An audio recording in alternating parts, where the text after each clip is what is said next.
හරි ප්‍රතික්‍රියාවක ශීඝ්‍රතාවය ගන්න පුතා ටියුට් එක ප්‍රතික්‍රියාවක ශීඝ්‍රතාවය නැත්නම් ප්‍රතික්‍රියාවක වේගය කෙරෙහි සාධක හතරක් බලපානවා මොනවද මේ සාධක හතර ප්‍රතික්‍රියකවල පෘෂ්ඨ වර්ගඵලය බලපානවා ඊගාවට ප්‍රතික්‍රියාව සිදුවන උෂ්ණත්වය බලපානවා ඊගාවට ප්‍රතික්‍රියකවල සාන්ද්‍රණය බලපානවා ඊගාවට උත්ප්‍රේරකයක් සහභාගී වීම බලපානවා මෙන්න මේ හතර එක්ක මේ හතරම සමහර ප්‍රතික්‍රියාක වලට ශීඝ්‍රතාවයේ ඉහළ යාමට බලපාන්න පුළුවන් නැත්නම් මේ හතරෙන් එකක් හෝ යම්කිසි ප්‍රතික්‍රියාවක ශීඝ්‍රතාවය නැත්නම් ඒ ප්‍රතික්‍රියාව සිදුවන වේගය කෙරෙහි බලපාන්න පුළුවන් ඒ වේගය කෙරෙහි ධනාත්මක විදිහටත් බලපාන්න පුළුවන් ඍණාත්මක විදිහටත් බලපාන්න පුළුවන් ඒ කියන්නේ සමහර වෙලාවට මේ සාධක හින්දා ප්‍රතික්‍රියාවක ශීඝ්‍රතාවය වැඩි වෙන්නත් පුළුවන් සමහර වෙලාවට මේ සාධකින්ද ප්‍රතික්‍රියාවක ශීඝ්‍රතාවය අඩු වෙන්නත් පුළුවන් අපි බලමු මේ ප්‍රතික්‍රියා ශීඝ්‍රතාවය කෙරෙහි බලපාන මේ සාධක වලින් මේ එක් සාධකයේ කොහොමද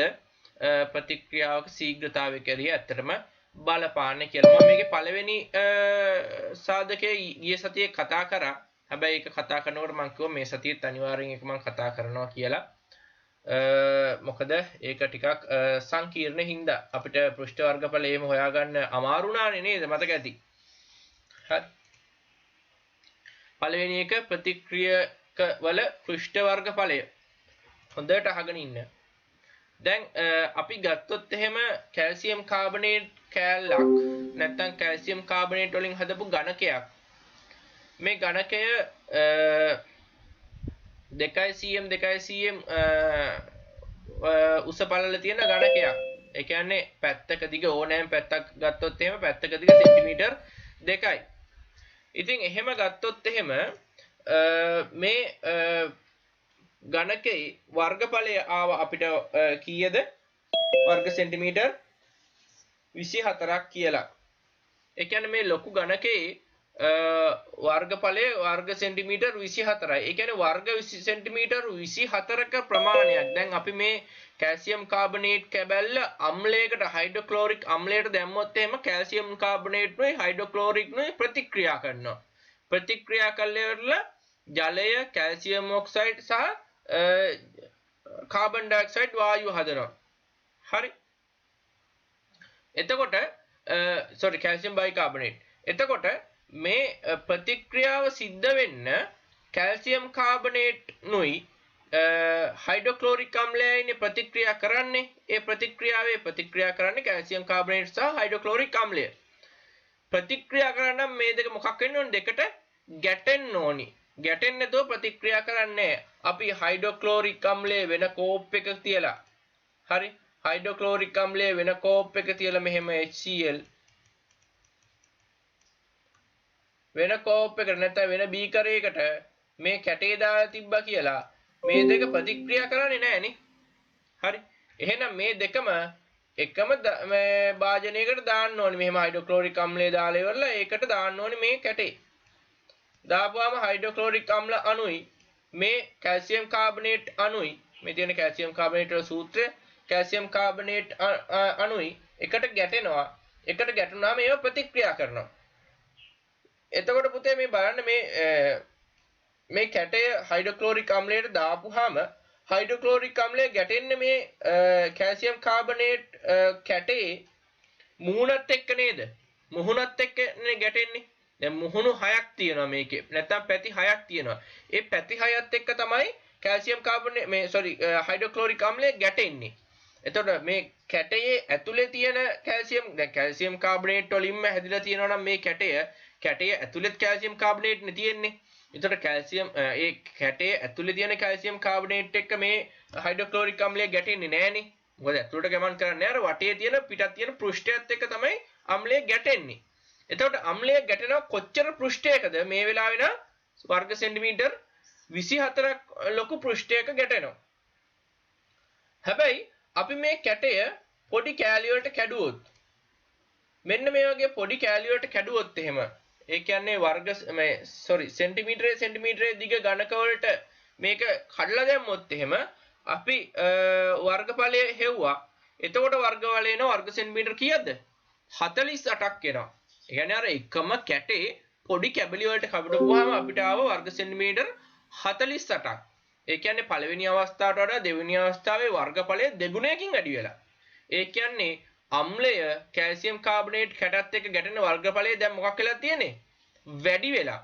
වැඩි වෙනකොට ප්‍රතික්‍රියා සිදුවන මේ ප්‍රමාණයත් වැඩිනේ. හරි. ඉස්සර වර්ග සෙන්ටිමීටර් 24ක තියෙන කැල්සියම් කාබනේට් ටිකත් එක්ක තමයි අම්ලය ගැටිලා ප්‍රතික්‍රියා කරේ. දැන් වර්ග සෙන්ටිමීටර් 48ක ප්‍රමාණයක තියෙන කැල්සියම් කාබනේට් ටිකක් එක්ක අම්ලය ගැටිලා ප්‍රතික්‍රියා කරනවා. එතකොට ගැටෙන වර්ගඵලය මේ අම්ලය සහ කැල්සියම් කාබනේට් ගැටෙන වර්ගඵලය වැඩි. එතකොට ප්‍රතික්‍රියා සිදුවන වේගය වැඩි. ඒ ප්‍රතික්‍රියා වැඩි ප්‍රමාණයක් එක වෙලාවකට මේ සිද්ධ වෙනවනේ. හරි. ඒ හින්දා ප්‍රතික්‍රියා ශීඝ්‍රතාවය වැඩි මේ වෙලාවේ. හරි. ඉහත ගණනය කිරීම අනුව විශාල ගණකයක් කුඩා ගණක බවට පත් කරලට පුෂ්ඨ වර්ගඵලය වැඩි වෙනවා. දැන් පුතා මේක මෙහෙමත් වෙනවා. දැන් අපි හිතමුකෝ කැල්සියම් කාබනේට් තියෙන සාමාන්‍යයෙන් 5 කැට වගේ. මේක ගාන්ටම කඩන්න නැතුව නිකන් කුඩු කරත් ඔය වැඩේ තමයි වෙන්නේ. පුෂ්ඨ වර්ගඵලය මොකක් වෙනවද? වැඩි වෙනවා. හරි. ඇයි මොකද අර ලොකු කැටයක් විදිහට තියෙනකොට ඇතුලේ තියෙන කැල්සියම් කාබනේට් ටික අම්ලයට ගැටෙන්නේ නැහනේ. කුඩු කරපුවාම මොකද වෙන්නේ? අර ඇතුලේ තියෙන කාබන් මේ කැල්සියම් කාබනේට් ටිකටත් අම්ලය යන්න පුළුවන් නේ. එතකොට ගැටෙන පෘෂ්ඨ වර්ගඵලය වැඩි. එතකොට ප්‍රතික්‍රියා සිදුවන ප්‍රමාණය වැඩි. එතකොට ප්‍රතික්‍රියා ශීඝ්‍රතාවය වැඩි. හරි. එතකොට මේ ක්‍රියාකාරකම 17 එකේ කියනවා එක සමාන ස්කන්ධයකින් යුත් කැල්සියම් කාබනේට් කුඩු හා කැට තනුක හයිඩ්‍රොක්ලෝරික් අම්ලය සහ විරාම ගටිකාවකුයි බීකර දෙකකුයි ගන්න කියනවා මේ පරීක්ෂණයක් කරන්න. බීකර දෙකක් අරන් සමාන බීකර දෙකක් අරන් සමාන පරිමාණ HCl දාන්න කියනවා. අපි හිතමුකෝ දැම්ම කියලා HCl මිලිලීටර් 20 දැම්ම කියමුකෝ. සමාන පරිමාණ වලින් දාන්න කියනවා. දාලා ඉවර වෙලා අපිට කියනවා කැල්සියම් කාබනේට් කැට HCl සහිත බීකරයට දමා විරාම ගටිකාවක් ආධාරයෙන් කැල්සියම් කාබනේට් කැට නොපෙනී යාමට ගත වෙන කාලය මනින්න කියලා කියනවා. ඊගවට HCl සහිත අනෙක් බීකරයට කැල්සියම් කාබනේට් කුඩු එකතු කර විරාම ගටිකාව ක්‍රියාත්මක කර කුඩු නොපෙනී යාමට ගත වෙන කාලය මනින්න කියනවා. අවස්ථා දෙකේදී ගත වූ කාල සංසන්දනය කරන්න කියනවා. දැන් මේකෙන්දී අපි කරන්න පුතේ කැල්සියම් කාබනේට් කැට යම් කිසි ප්‍රමාණයක් ගන්නවා. අපි හිතමු ග්‍රෑම් 5ක් ගන්නවා කියලා. ඊට පස්සේ කැල්සියම් කාබනේට් කුඩු ග්‍රෑම් 5කුත් ගන්නවා. හරිද? එහෙම අරන් දැන් අපි දැන් මේ බීකර් දෙකක් අරන් ඒකට සම පරිමාණ HCl දාලානේ තියෙන්නේ. එකකට මිලිලීටර් 20යි අනිකටත් මිලිලීටර් 20යි HCl දාලා තියෙන්නේ. එක බීකරයකට දානවා HCl කැට ග්‍රෑම් 5. අනිත් බීකරයට දානවා මේ කැල්සියම් කාබනේට් කුඩු ග්‍රෑම් 5. දාලා ඉවරලා දැන් සාමාන්‍යයෙන් HCl වලට කැල්සියම් කාබනේට් ගැටුණු ගමන් ප්‍රතික්‍රියා කරලා බුබුලු නම් වෙලා දිය වෙලා යනවා. හරි. මෙතෙන්දී හැදෙනවා කැල්සියම් ක්ලෝරයිඩ් හැදෙනවා. ඊගවට ජලය හැදෙනවා. ඊට පස්සේ කාබන් ඩයොක්සයිඩ් වායුව හැදෙනවා. කැල්සියම් ක්ලෝරයිඩ් ජලයේ ද්‍රාව්‍යයි. ඒ කියන්නේ දිය වෙනවා. ඊට පස්සේ ජලය ඉතින් දන්නවනේ. කාබන් ඩයොක්සයිඩ් වායුව මොකද වෙන්නේ? පිට වෙලා යනවා. එතකොට මේ කැල්සියම් කාබනේට් අම්ලයට දාපුවම බුබුලු දාලා කාබන් ඩයොක්සයිඩ් ටික පිට වෙනවා. ජලයයි කැල්සියම් ක්ලෝරයිඩ් නුයි ඒ තියෙන ද්‍රාවණය දිය වෙනවා. අන්තිමට කැල්සියම් කාබනේට් ටික දිය වෙලා යනවා. පළ බවටපත් වුනහම. හරි. අපි මේ කැට එක මේ බීකරයකට කැට දාලා අනිත් සමාන ස්කන්ධ වලින් දාන්න ඕනේ. එක බීකරයකට කැට දානවා අනිත් බීකරයට කුඩු දානවා. දාලා වෙලා මේ ප්‍රතික්‍රියාව සිද්ධ වෙලා ඉවර වෙන්නේ. ඒ කියන්නේ සියලුම කැල්සියම් කාබනේට් ටික නොපෙනී යන වෙලාව වෙනකන් වෙලාව මයින්නවා. හරි. මම මේක ඔයගලන්ට රූපකින් පෙන්නන්නම්. ඉන්නකො රූපයක් ඇඳලා දෙන්න. මම ඊට පස්සේ මේකෙන් ඔයගලන්ගෙන් ප්‍රශ්නයක් අහනවා. ඉන්න බලාගෙන ඉන්න. ඔන්න බීකර දෙකක් ගන්නවා. මෙන්න බීකර දෙක සමාන බීකර දෙකක් සමාන බීකර දෙකක් අරන් අපි මේකට පුරවනවා හයිඩ්‍රොක්ලෝරික් අම්ලය සමාන පරිමාණ පුරවනවා.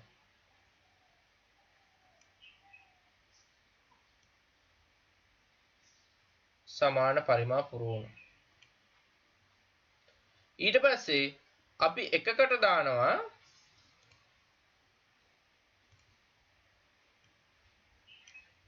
කැල්සියම් කාබනේට් ලොකු කැට. හොඳට බලාගෙන ඉන්න. ග්‍රෑම් 5ක් දැම්ම කියලා කියන්නකෝ. මේ AB කරේ. මේ BB කරේ. මේකට අපි දානවා කැල්සියම් කාබනේට් කුඩු ග්‍රෑම් 5ක්.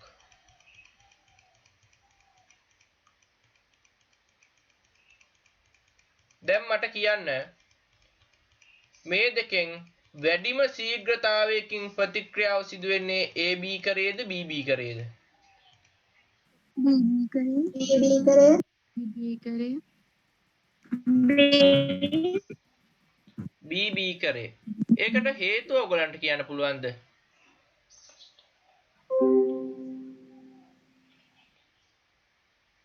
හේතුව කියන්න පුළුවන්ද කාට හරි?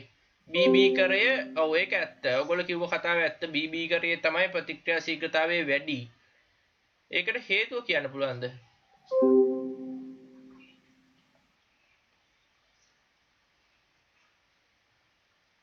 මේ කැට තියෙන ඒවා කුඩු කරපුවාම අපි දැන් ටිකකට කලින් කතා කරා. මොකද වෙන්නේ? මොකද්ද වැඩි වෙන්නේ? පෘෂ්ඨ වර්ගඵලය වැඩි වෙනවා. හරියටම හරි. පෘෂ්ඨ වර්ගඵලය වැඩි වෙනවා. හරි. පෘෂ්ඨ වර්ගඵලය වැඩි වෙලා සිදුවෙන ප්‍රතික්‍රියා ප්‍රමාණය වැඩි වෙනවා. එතකොට අපිට මේක බලා ගන්න පුළුවන් පුතේ මෙහෙම. හරි. දැන් මේ පළවෙනි බීකරයෙන් කාබන් ඩයොක්සයිඩ් වායුව පිට වෙනවා සුළු ප්‍රමාණ වලින් පිට වෙනවා අපිට බලා ගන්න පුළුවන් වහම කාබන් ඩයොක්සයිඩ් බුබුලු පිට වෙනවා. හරි. ප්‍රතික්‍රියාව සිද්ධ වෙනවානේ. හරි. දෙවැනි එකේ මේ කාබන් ඩයොක්සයිඩ් බුබුලු ගොඩක් ඔයගලන්ට බලා ගන්න පුළුවන්. වැඩි වේගයකින් සිද්ධ වෙනවා.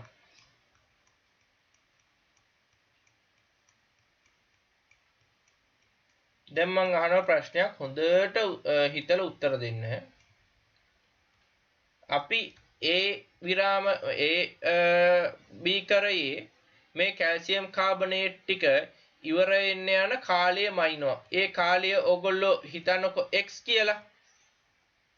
තප්පර x ගත වුණා ඒ බීකරයේ කැල්සියම් කාබනේට් ටික නොපෙනී යන්නට ගත වුණු කාලය x. BB කරයේ මේ කැල්සියම් කාබනේට් කුඩු ටික නොපෙනී යන්නට ගත වුණු කාලය y. තප්පර y ගත වුණා BB කරයේ කැල්සියම් කාබනේට් ටික නොපෙනී යන්න. මට කියන්න වැඩිම කාලයක් යන්නේ හොඳට හිතලා කියන්න ඔයගලන්ට පැටලෙන්න පුළුවන්. වැඩිම කාලයක් යන්නේ AB කරයේ කැල්සියම් කාබනේට් ටික නොපෙනී යන්නද BB කරයේ කැල්සියම් කාබනේට් ටික නොපෙනී යන්නද? හොඳට හිතලා කියන්න.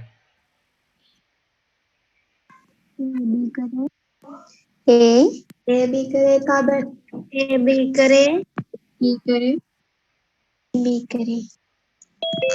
करे ඔව් AB කරේ හරියටම හරි.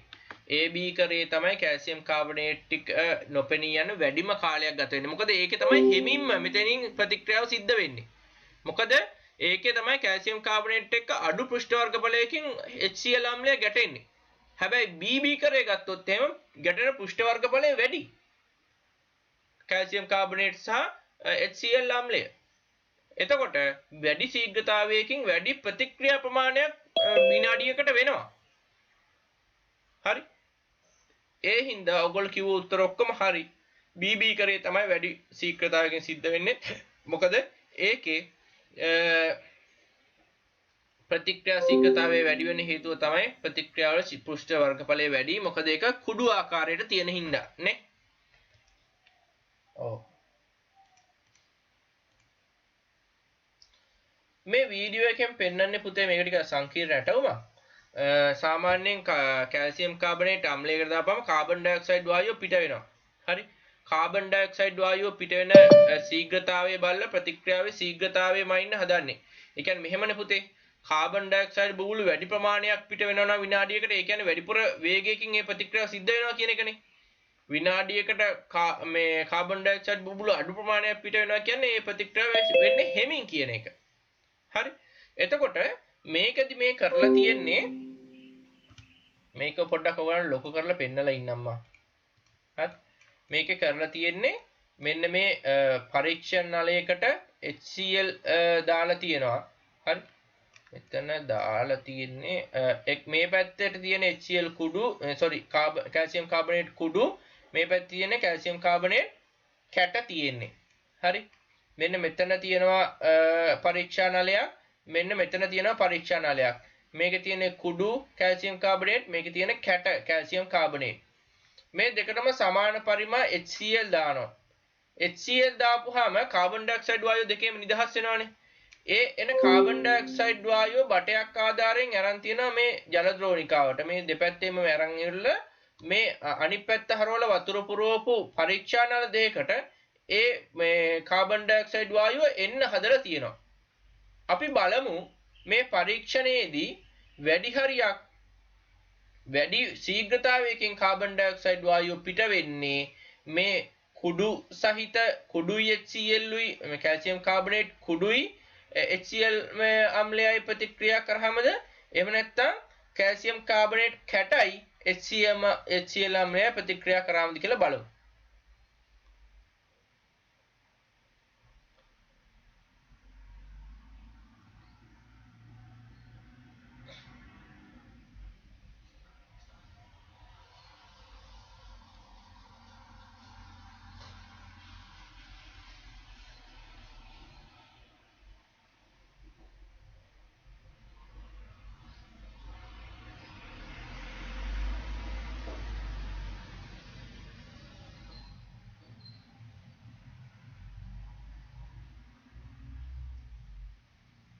එයා මේ පොඩි හඳුන්වා දීමක් කරන්නේ ඒක දැන් හරියයි.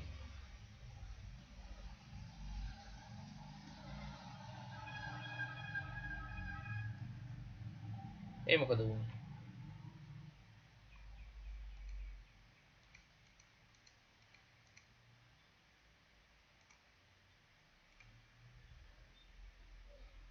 මේ බලන්න මේකට සමාන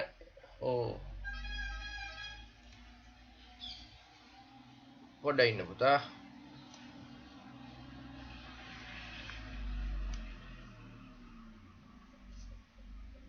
වගේ මොකක් හරි කී එකක් ප්‍රෙස් වෙනවා වගේ.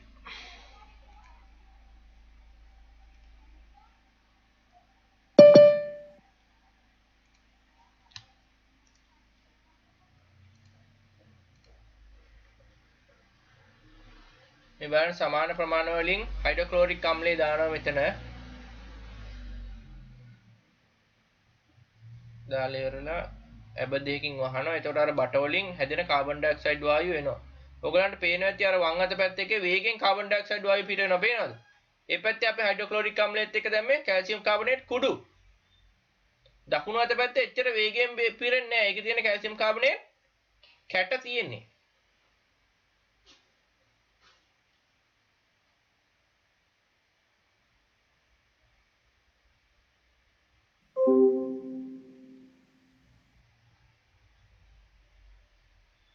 බලන්න වම් අත පැත්තේ එක පිරিলাත් ඉවරයි වගේ. තාම දකුණු අත පැත්තේ ඒක පිරিলা භාගයක් විතර තමයි පිරিলা තියෙන්නේ.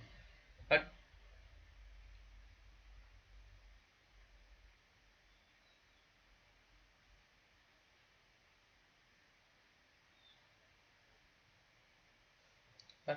ඊගාව පරීක්ෂණය මේ බලන්න. මේකෙත් කරන්නේ සමාන බීකර් දෙකක් අරන් සමාන පරිමා හයිඩ්‍රොක්ලෝරික් අම්ලය දාලා මේ එක හැන්දකින් දානවා කැල්සියම් කාබනේට් කුඩු අනිත් එකෙන් දානවා කැල්සියම් කාබනේට් තනි කැටයක්. බලන්න මොකද වෙන්නේ කියලා. බලන්න කාබන් ඩයොක්සයිඩ් වායුව වැඩි ශීඝ්‍රතාවකින් පිට වෙන්නේ වම් පැත්තේ කිය නේද? කුඩු දාපු එකේ බලන්න තනිකර පෙන ගොඩක්. දකුණු අත පැත්තේ කැටෙන් පොඩි කාබන් ඩයොක්සයිඩ් යනවා. ඒක ඇත්ත. හැබැයි අච්චර වේගෙන් සිද්ධ වෙන්නේ නැහැ ප්‍රතික්‍රියාව. හරි. එතකොට අපි දන්නවා කුඩු කැට විදිහට දානවට වඩා කුඩු විදිහට දාපුවම ප්‍රතික්‍රියාවක් සිදු වෙන වේගය වැඩි නේ.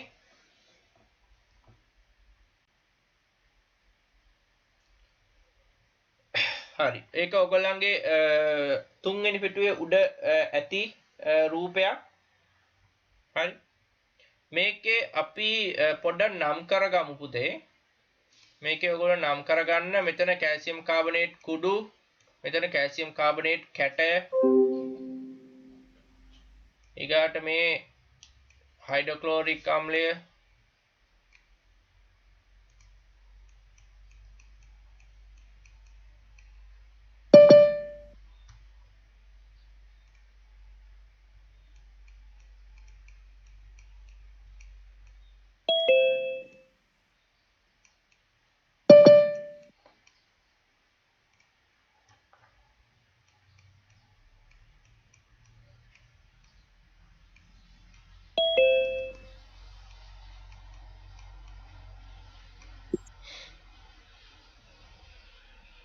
ඊගාට සුදු පාට තිත් වගේ තියෙන CO2 කාබන් ඩයොක්සයිඩ් පිට වෙනවනේ. ඒවා.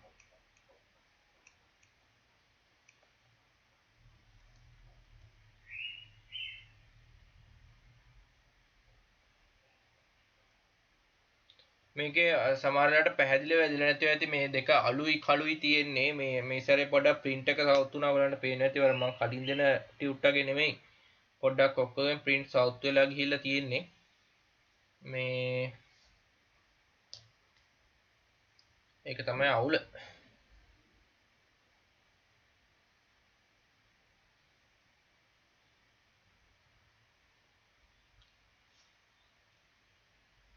ඔයගොල්ලන් පෑනෙන් ඕන නම් ලකුණු කරගන්න තිත් ටිකක් තියලා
හරිනේ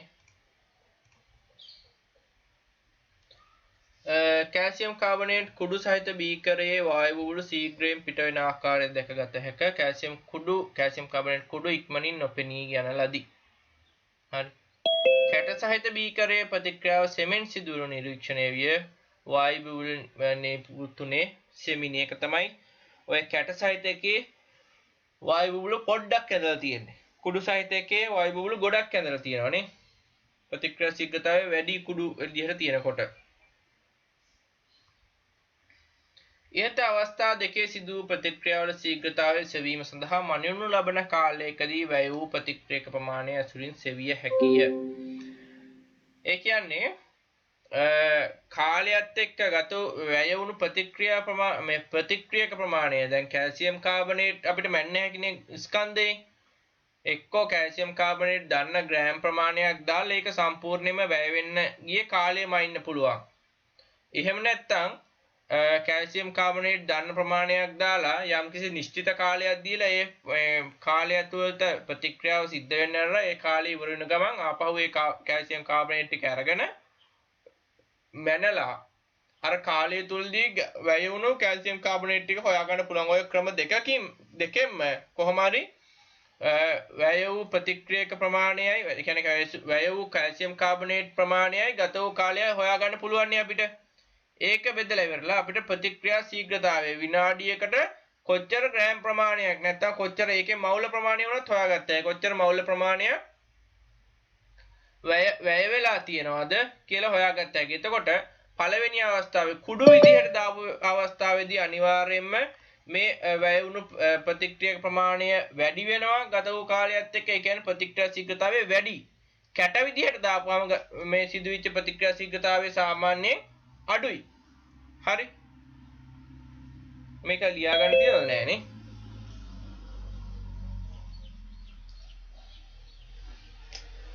ඊගාවට කැල්සියම් කාබනේට් කුඩු ලෙස පවතින විටදී ප්‍රතික්‍රියාවේ වේගය වැඩි නැත්නම් ශීඝ්‍රතාවය වැඩිය. ඊට හේතුව කැට ලෙස පවතිනවට වඩා කුඩු ලෙස පැවතීමේදී කැල්සියම් කාබනේට්ගේ පෘෂ්ඨ වර්ගඵලය වැඩි.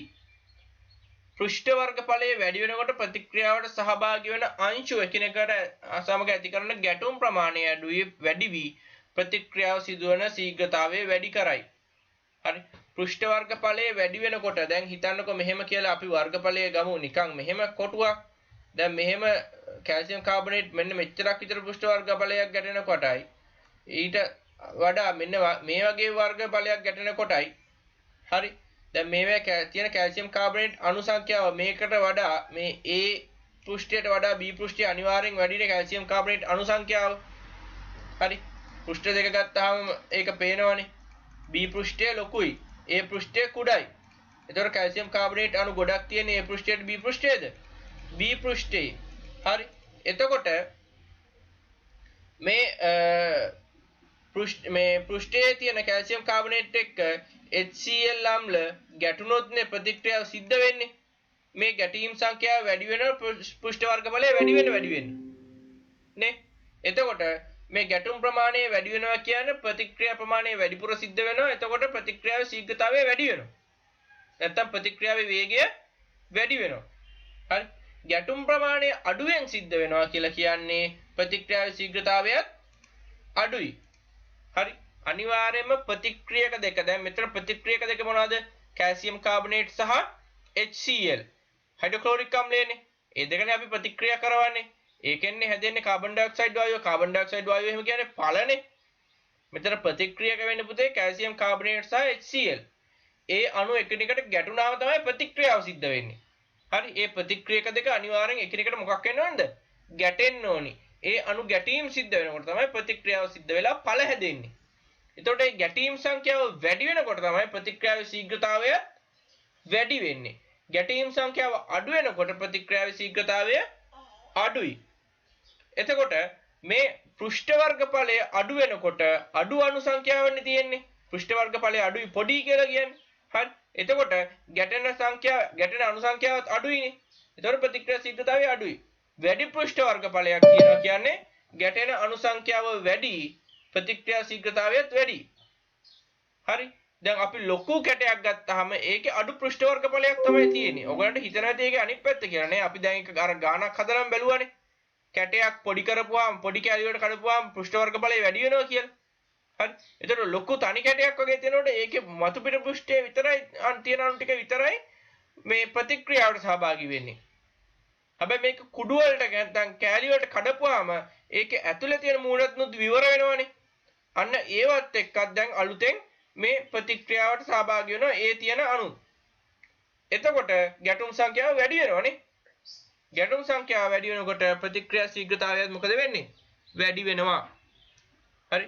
ප්‍රතික්‍රියා ශීඝ්‍රතාවය වැඩි වෙනවා. මේක ලියන්න තියනවද? ඔව්නේ.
හරිනේ.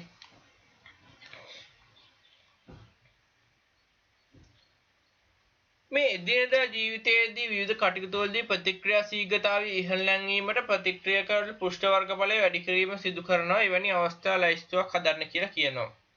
එදිනෙදා ජීවිතයේදී මේ පෘෂ්ඨ වර්ගඵලය වැඩි කරගෙන අපි ප්‍රතික්‍රියා ශීඝ්‍රතාවය වැඩි කරගන්නේ මොනවද කරන්නේ අපි? උදාහරණයක් මෙහෙම හිතන්න.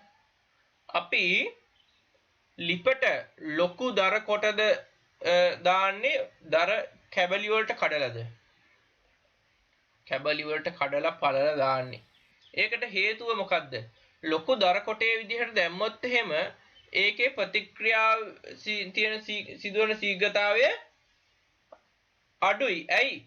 ලොකු දර කොටයක් විදිහට දැම්මොත් එහෙම ඒකේ පෘෂ්ඨ වර්ග බලය අඩුයිනේ. වටේ තියෙන ටිකත් එක්ක තමයි ප්‍රතික්‍රියා කරන්න තියෙන්නේ. දහණය වෙන්නේ. ඔක්සිජන් එක ප්‍රතික්‍රියා කරන එකනේ අපි කියන්නේ දහණයක වෙනවා කියලා.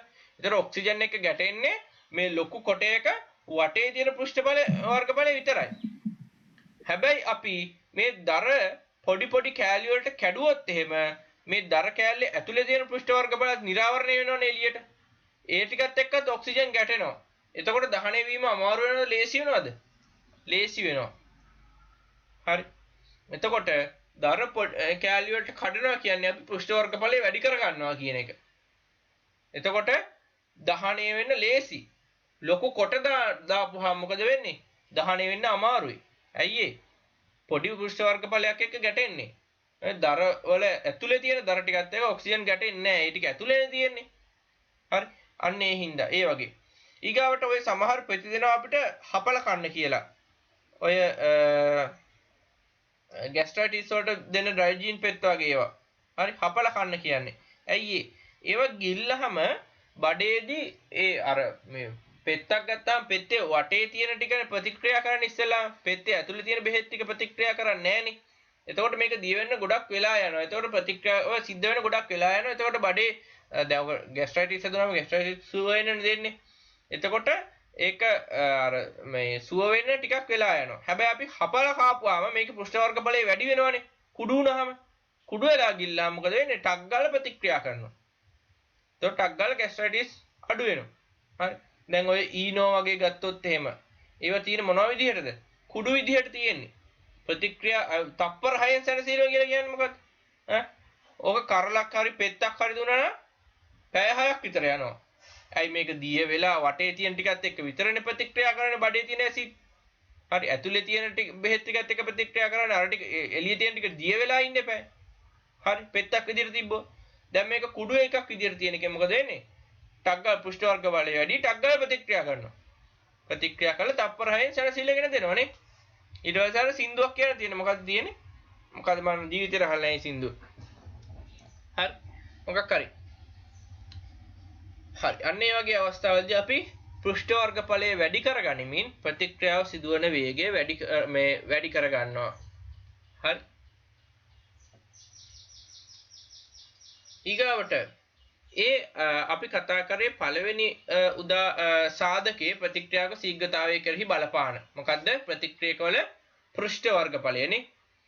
ඊගාවට අපි අතන ලියාගමු නේද? හිස්තැන් දෙකක් තියෙනව නේද? ඒකේ ලියාගමු මෙහෙම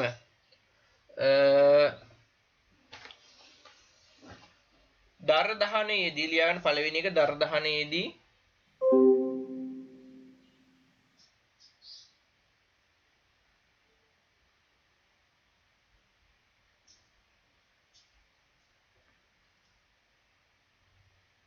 දර දහනයේදී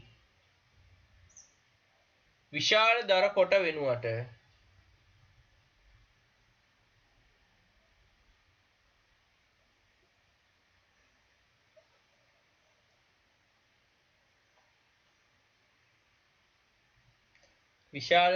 වෙනුවට කුඩා දර කැබලි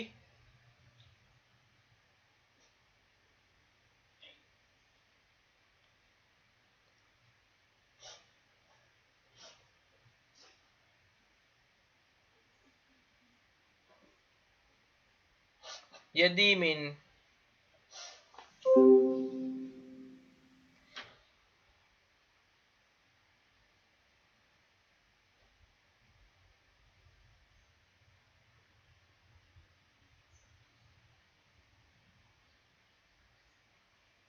දර දහනය පහසු වේ.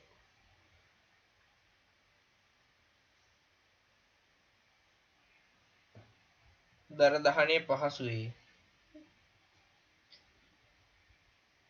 ඊගාව කරුණ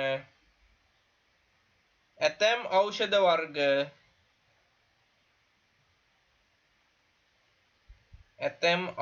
වර්ග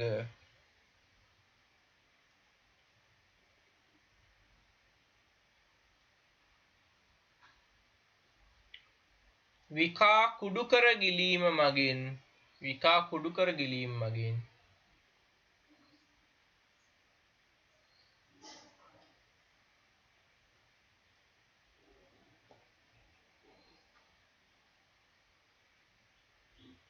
වඩා ඉක්මන් ප්‍රතිඵල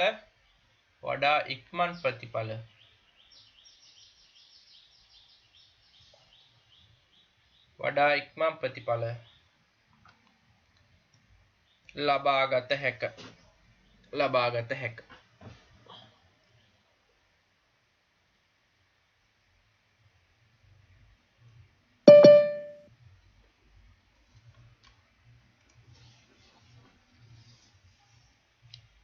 හරි ඊගාට අපි කතා කරනවා ප්‍රතික්‍රියාවක් සිදුවන උෂ්ණත්වය. හරි ප්‍රතික්‍රියාව සිදුවන උෂ්ණත්වයත් බලපානවා ප්‍රතික්‍රියාවේ වේගය කෙරෙහි පුතේ. තේරුණාද? හරි අපි බලමු කොහොමද වෙන්නේ කියලා. මෙන්න දීලා තියෙන පරීක්ෂණයක්. හරි මේකට ඕනිලු යකඩ යන දෙකක් අලුත් යකඩ යන දෙකක් ඕනිලු. තනුක පොටෑසියම් පර්මැංගනේට් ද්‍රාවණයක්. ඔය කොන්ඩිස් කැට කියලා කියන්නේ. කොන්ඩිස් කැට දිය කරපු ද්‍රාවණයක් ඕනිලු. තනුක සල්ෆියුරික් අම්ලය විද්‍යාගාරයේ තියෙනවා. විරාම ඝටිකාවක් අපි ගන්නේ මොකටද? වෙලාම ඉන්න පරීක්ෂා නල දෙකක් 1000ක් කියන්නේ බාන්සන් 1000ක්. හරි ඊට පස්සේ අපිට කියනවා ඊටා තනුක පොටෑසියම් පර්මැංගනේට් ද්‍රාවණයක් හදාගන්නලු. ඒ කියන්නේ වතුර ගොඩක් දාලා පොටෑසියම් පර්මැංගනේට් පොඩ්ඩක් දාලා. හරි තනුක කියන්නේ ඒකයි. හරි සාන්ද්‍රණය අඩුයි. පර්මැංගනේට් ද්‍රාවණයක් හදාගන්න පරීක්ෂා නල දෙකට ඉහත ද්‍රාවණයෙන් සමාන පරිමා දමා එම පරිමාවට සල්ෆියුරික් අම්ලය සමාන ප්‍රමාණය එකතු කරන්නලු. අපිට කියනවා පරීක්ෂා නල දෙකක් අරගෙන ඒ පරීක්ෂා නල දෙකට සමාන ප්‍රමාණයෙන් මේ අපි හදාගත්ත පොටෑසියම් පර්මැංගනේට් ද්‍රාවණය දාන්න කියලා. ඒක දම් පාටයි. ඒක තමයි මේ දාලා තියෙන්නේ දම් පාට.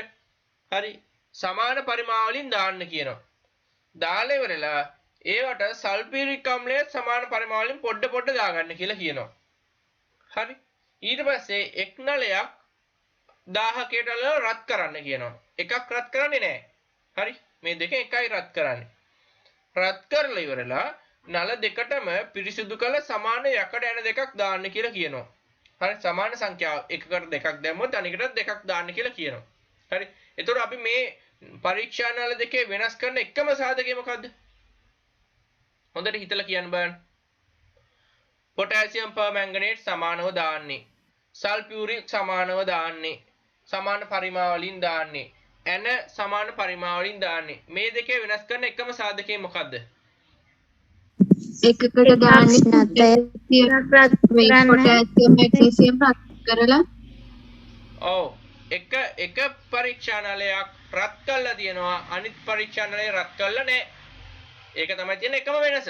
හරි සාමාන්‍යයෙන් පුතේ මේ පරීක්ෂණය සිද්ධ වෙනකොට පොටෑසියම් පර්මැංගනේට් වලට සල්ෆියුරික් දාලා ඉවරලා යකඩ ඇණයක් දාලා තිබ්බහම මේ පොටෑසියම් පර්මැංගනේට් ද්‍රාවණය අවර්ණ වෙනවා. තේරුණාද?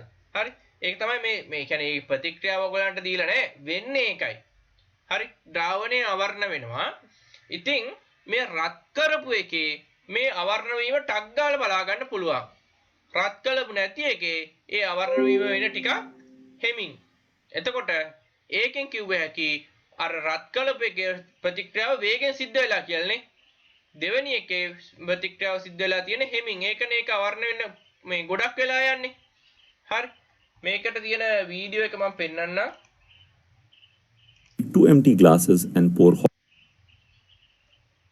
මේ එකකට මෙයා දානවා උණු වතුර hot water.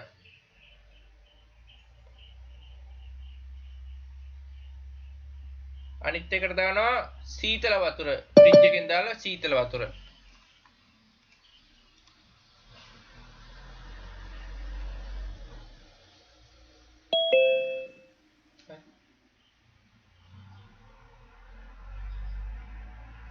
එයා පොටෑසියම් මේකට නම් එන දාන්නේ නැහැ. මෙයා වෙන જાතියක් දාන්නේ මෙතන මේ ප්‍රතික්‍රියාවෙත් ටිකක් වෙලා යනකොට මේ ද්‍රාවණය විවරණය වෙනවා. මේ ප්‍රතික්‍රියාව වෙනකොට විවරණය වෙනවා කියන්නේ අවර්ණ වෙනවා. හරි. සමාන ප්‍රමාණවන් වලින් එයා ප්‍රතික්‍රියක දෙක දා ගන්නවා. ඔය මේ අර කලින් දැම්මේ පොටෑසියම් පර් මැංගනේට් පුතේ.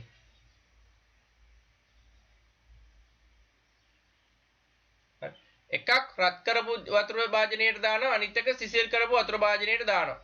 හොඳට බලාගෙන ඉන්න මොකද වෙන්නේ කියලා.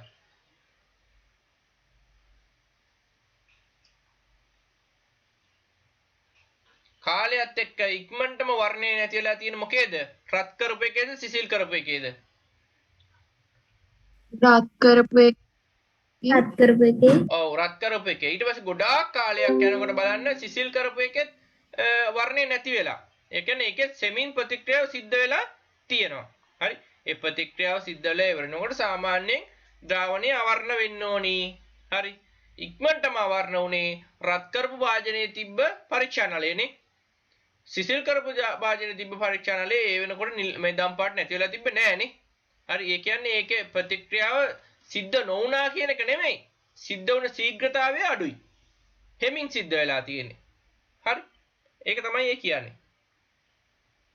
මෙලෙස ඇටෝම සකස් කළ විට රසායනික ප්‍රතික්‍රියාවක් සිදු වෙන අතර ඒ ද්‍රාවණය විවරණ වෙනවා. නැත්නම් වර්ණයක් නැති වෙනවා. ඔය පරීක්ෂානලේ මේ මොනවද පොටෑසියම් පර්මැංගනේට් දාලා සල්ෆියුරික් දාලා යකඩ දාපුවාම ඒක අසතිද්ද වෙන රසායනික ප්‍රතික්‍රියාවක් සිද්ධ වෙනවා. ඒ රසායනික ප්‍රතික්‍රියාව අවසානයේ මේ පරීක්ෂානලයේ තිබුණ දම් පාට නැති වෙන්න ඕනි. හරි. ඉහත ක්‍රියාකාරකමේදී ඉහළ උෂ්ණත්වයේ තිබූ ඇටවුම අපි එකක් රත් කරානේ. ඉහළ උෂ්ණත්වයේ තිබූ ඇටවුමට වඩා ඉහළ උෂ්ණත්වයේ තිබූ ඇටවුම අනෙක් ඇටවුමට වඩා ඉක්මනින් විවර්ණ වී කියන්නේ වර්ණ මේ අවර්ණ වෙලා ගිහිල්ලා තියෙනවා. හරි. රත් වෙලා තිබිච්ච එක ඉක්මනටම අවර්ණ වෙලා ගිහිල්ලා තියෙනවා. හරි. සීතල වෙලා කියන්නේ අපි රත් කරපු නැති එක අවර්ණ වෙන සෑහෙන වෙලා ගිහිල්ලා තියෙනවා කියන එක මේ කියන්නේ. හරි. සිසිල්ව තිබූ ඇටවුම විවරණ වීම සඳහා වැඩි කාලයක් ගත විය. හරි. ආක ලියන්න තියෙනවනේ.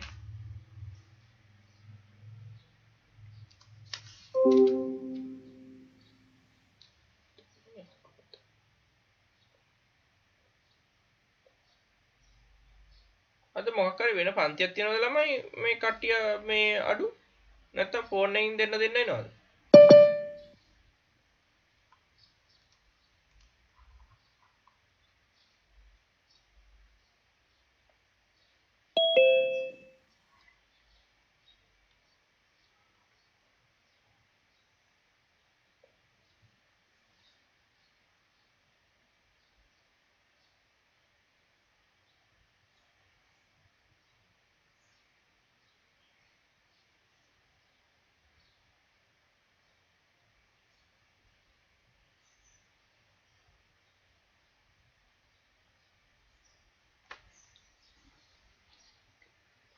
හරිනේ.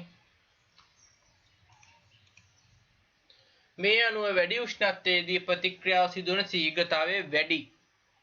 හරි. ප්‍රතික්‍රියාව සිදුවන වේගය වැඩි වෙනවා උෂ්ණත්වය වැඩි වෙනකොට. ඒක හයිලයිට් කරගන්න පුතේ.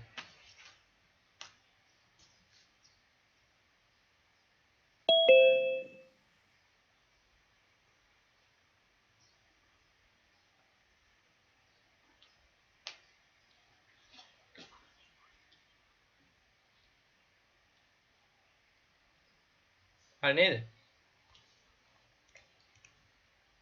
වැඩි උෂ්ණත්වයකදී අංශවල චාලක ශක්තිය වැඩි වෙන අතර ඒ විට ප්‍රතික්‍රියක අතර සිදුවන ගැටීම් සංඛ්‍යාව වැඩි වේ. ඒක තමයි මේ හේතුව.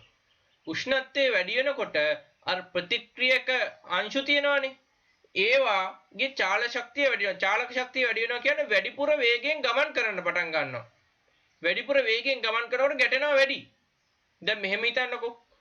හතරස් තාප්පයක් තියෙනවා මේ වගේ ඉන්න මම ඒක ඇඳලා පෙන්නන්න ඕගලන්ට. හතරස් තාප්පයක් ගහලා ඉවරලා ඕකට දානවා ගෑන් ළමයි 10කුයි පිරිමි ළමයි 10කුයි දානවා. ප්‍රතික්‍රියක දැම්මා වුණ. දාලා ඉවරලා මේගොල්ලන්ට කියනවා හෙමින් ඇවිදින්න කියලා.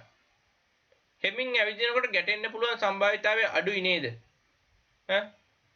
ඊට පස්සේ කියනවා පුළුවන් තරම් හයියෙන් දුවන්න කියලා. දුවනකොට ගැටෙන්න පුළුවන් සම්භාවිතාවය වැඩිද අඩුයිද? වැඩි. හරි. එතකොට ප්‍රතික්‍රියා වෙන්න පුළුවන් සම්භාවිතාවය වැඩි නේ. මං කියන අංශු වල. හරි. එතකොට මේ මෙතෙන්දී වෙන්නේ පුතේ මේ රත් කරනකොට අංශු වල චාලක ශක්තිය වැඩි. ඒ කියන්නේ අර ළමයි වේගෙන් දුවනවා වගේ තමයි. අංශු ප්‍රතික්‍රියකාංශු වේගෙන් එහා මෙහා යනවා. එහා මෙහා යනකොට ගැටෙන්න පුළුවන් සම්භාවිතාවය වැඩිනේ. එතකොට ප්‍රතික්‍රියා සිදුවීමේ සම්භාවිතාවය වැඩි. අපි හෙමින් ළමයින්ට එහෙම යන්න කිව්වොත් ගැටෙන සංඛ්‍යාව අඩුයි. කලාතුරකින් ගැටෙන්නේ. එතකොට ප්‍රතික්‍රියා වෙනවා අඩුයි. එතකොට මේ සිසිල් තත්ත්වයක නැත්තම් රත්තරේ නැත්තම් වෙන්නේ අංශු ගමන් කරන්නේ හිට මෙහෙට හෙමින්. ගැටෙන්නේ අඩු ප්‍රමාණයකින්. එතකොට ප්‍රතික්‍රියාව සිද්ධ වෙන්නේ අඩු ප්‍රමාණයකින්. තේරුණා නේද උෂ්ණත්වයේ අණුව කොහොමද ප්‍රතික්‍රියාවක ශීඝ්‍රතාවය වෙනස් වෙන්නේ කියලා?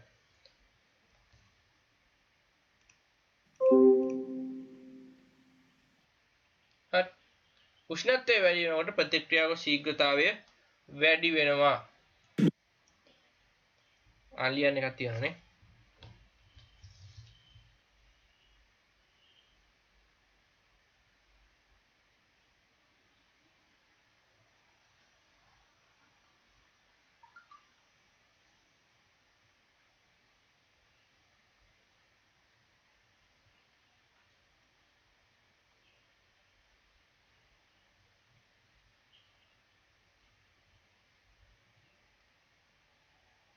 ඔයගොල්ලන්ට මම වීඩියෝ එක YouTube දානවා. හැබැයි මේකේ අස්සේ තියෙන ওই ප්‍රැක්ටිකල් වල වීඩියෝ අයින් කරලා දාන්නේ. මොකද කොපිරයිට් වදිනවා. ඒව දාපුවම YouTube එකට. ඒ හින්දා ඒ සම්පූර්ණ වීඩියෝ ඕනි කට්ටිය දෙට්ට එන්න වෙනවා. තාමත් අර තේරුන්නේ නැති හරි මේ සිග්නල් නැති හරි අඩු වුණ කට්ටිය හරි බලනවා නම් YouTube එකෙන් බලන්න. මම ලින්ක් එක දාලා තියන්නම්.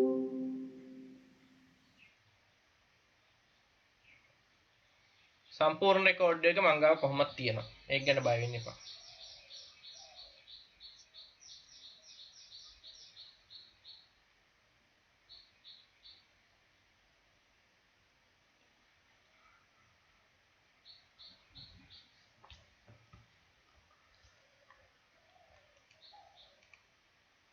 molecular motion මේක මේ by moving පෙන්වන්නේ පුතේ උදාහරණයක් කොහොමද ප්‍රතික්‍රියකාංශු එකිනෙක ගැටෙන්නේ කියලා. බලන්න මේ අංශුව එහෙ මෙහෙ යනකොට එකිනෙක ගැටෙනව නේද? හරි. සාමාන්‍ය ප්‍රමාණයෙන් වේගෙන් එහෙ මෙහෙ යද්දි සාමාන්‍ය ප්‍රමාණයෙන් ගැටෙනවා. වේගෙන් අංශු ගැටෙ මේ චලනය වෙද්දි ගැටෙන ප්‍රමාණය වැඩි වෙනවා නේ. එතකොට ප්‍රතික්‍රියාව සිදුවන වේගය වැඩි වෙනවා. ඔන්න ඔය වගේ තමයි ප්‍රතික්‍රියකාංශු එකිනෙකට එහෙ මෙහෙ මේ චලනය වෙමින් ඉද්දි එකිනෙක ගැටෙනවා. ගැටුණාම ප්‍රතික්‍රියාව සිද්ධ වෙනවා.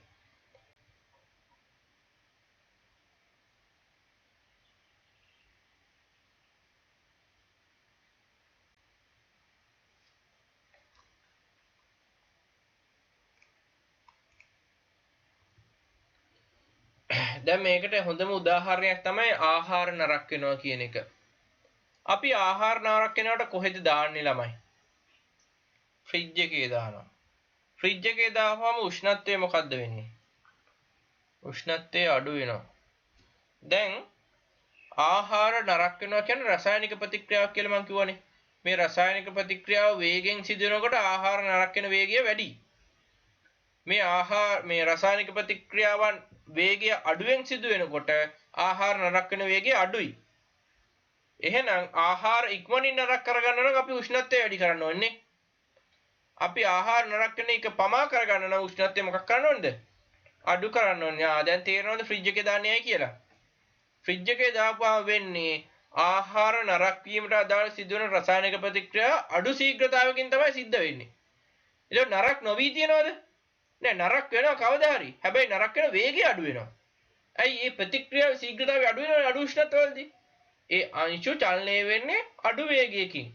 අඩු වේගයෙන් චලනය වෙනකොට ගැටුම් සිදුවෙන ප්‍රමාණය අඩුයි. එතකොට ප්‍රතික්‍රියා සිදුවෙන ප්‍රමාණය අඩුයි. ප්‍රතික්‍රියා ශීඝ්‍රතාවය අඩුයි. නරක් වෙන වේගය අඩුයි සීතල තත්ත්වයටදී.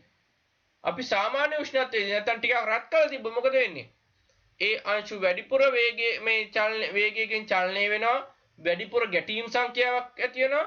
වැඩිපුර වේගයෙන් ශීඝ්‍රතාවයකින් රසායනික ප්‍රතික්‍රියාව සිද්ධ වෙනවා වැඩිපුර වේගයකින් ආහාරය නරක වෙනවා නේ ඒක තමයි වෙන්නේ හරි කාමර උෂ්ණත්වයේදී මේ ප්‍රතික්‍රියාව ශීඝ්‍රයෙන් සිදුවන අතර ආහාර නරක ක්‍රියාව වේගයෙන් සිද්ධ වෙනවා මේ වළක්වා ගැනීම සඳහා ආහාර ශීතකරණයේ තියෙනවා එතකොට මොකද වෙන්නේ උෂ්ණත්වය අඩු වෙන හින්දා ප්‍රතික්‍රියා ශීඝ්‍රතාවය අඩු වී ආහාර නරක වීමේ වේගය මොකක් වෙනවද අඩු වෙනවා හරි එතකොට හොඳට මතක තියාගන්න උෂ්ණත්වය වැඩි වෙනකොට ප්‍රතික්‍රියාවක ශීඝ්‍රතාවය මොකද වෙන්නේ ළමයි මට මයික් එක ඔන් කරලා කියන්න උෂ්ණත්වය වැඩි වෙනකොට ප්‍රතික්‍රියාවක ශීඝ්‍රතාවය මොකද වෙන්නේ වැඩි වෙනවා. වැඩි වෙනවා උෂ්ණත්වය අඩු වෙනකොට ප්‍රතික්‍රියාවක ශීඝ්‍රතාවය අඩු වෙනවා හරි අන්න ඒ විදිහට තමයි වෙන්නේ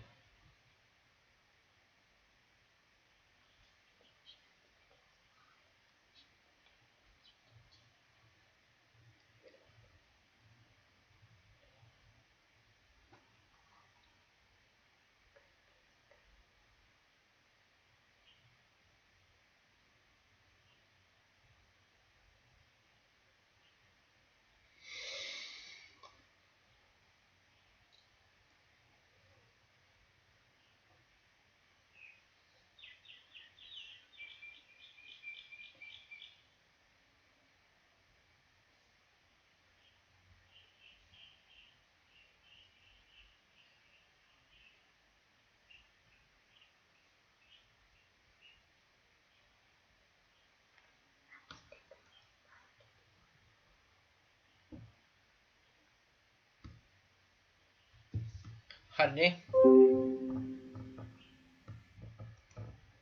අනේ නෑ සර් තාම. නැද්ද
හරි මේ බලන්න පුතේ මෙතන මේ cold waterයි hot waterයි මොනවා සරි හීතල වතුරයි රස්නේ වතුරයි මේවලට මේ දෙකට කුකුල් සායම් ඩයි දැම්මොත් එහෙනම් මොකද වෙන්නේ කියලා බලන්නකෝ ඉක්මනට පැතිරලා යන්නේ කොයිකද කියලා බලන්න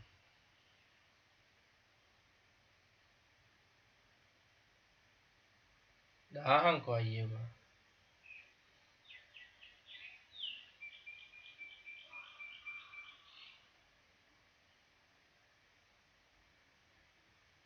බලන්න මේ දෙකෙන් ඉක්මනට පැතිරලා යන්නේ මොකේද කියලා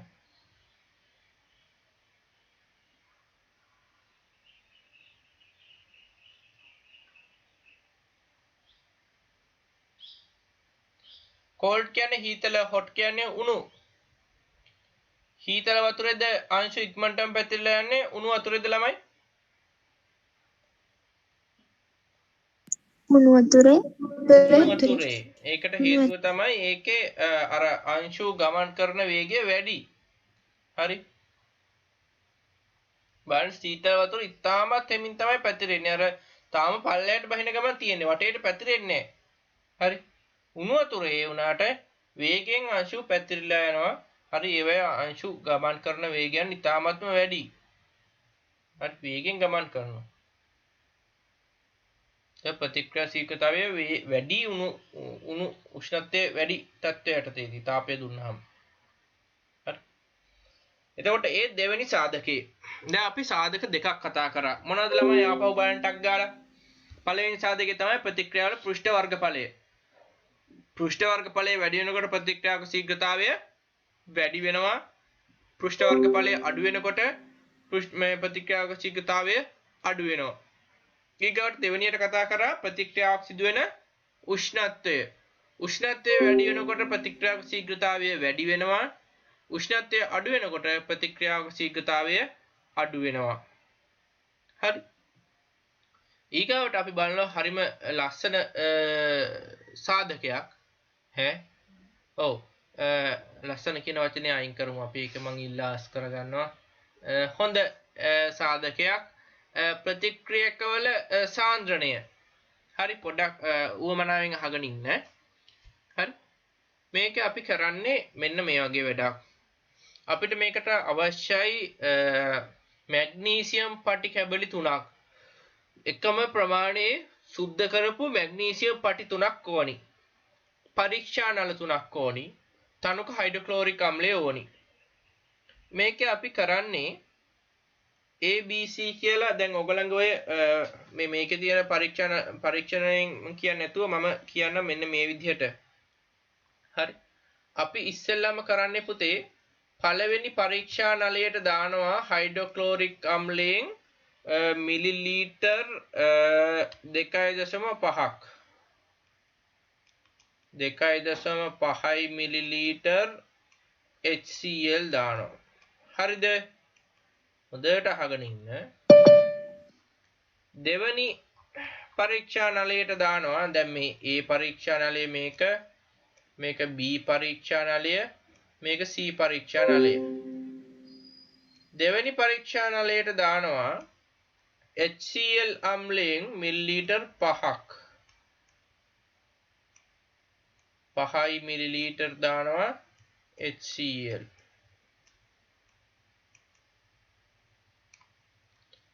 තුන්වෙනි පරීක්ෂා නලයට දානවා HCl මිලිලීටර් 7.5ක්.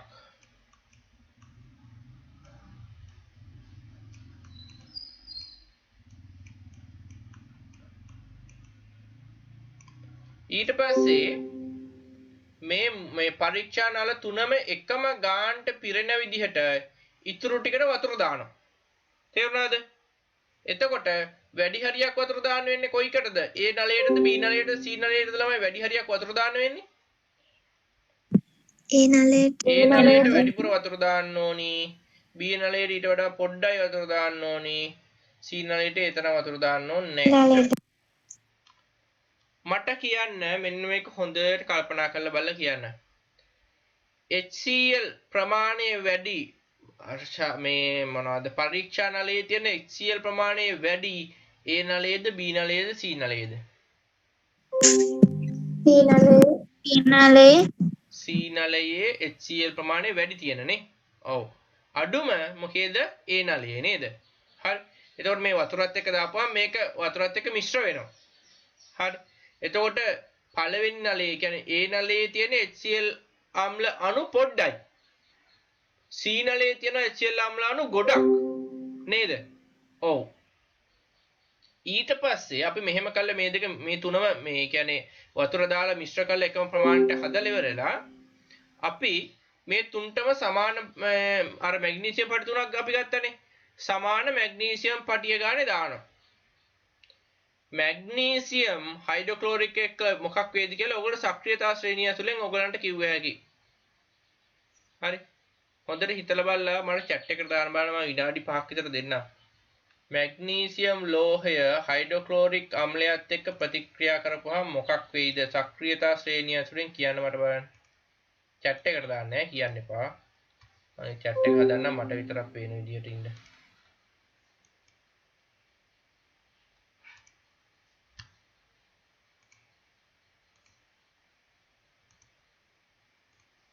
මම මේකේ මුල ටික ඔයගලන්ට ලියලා දෙන්නම්කෝ.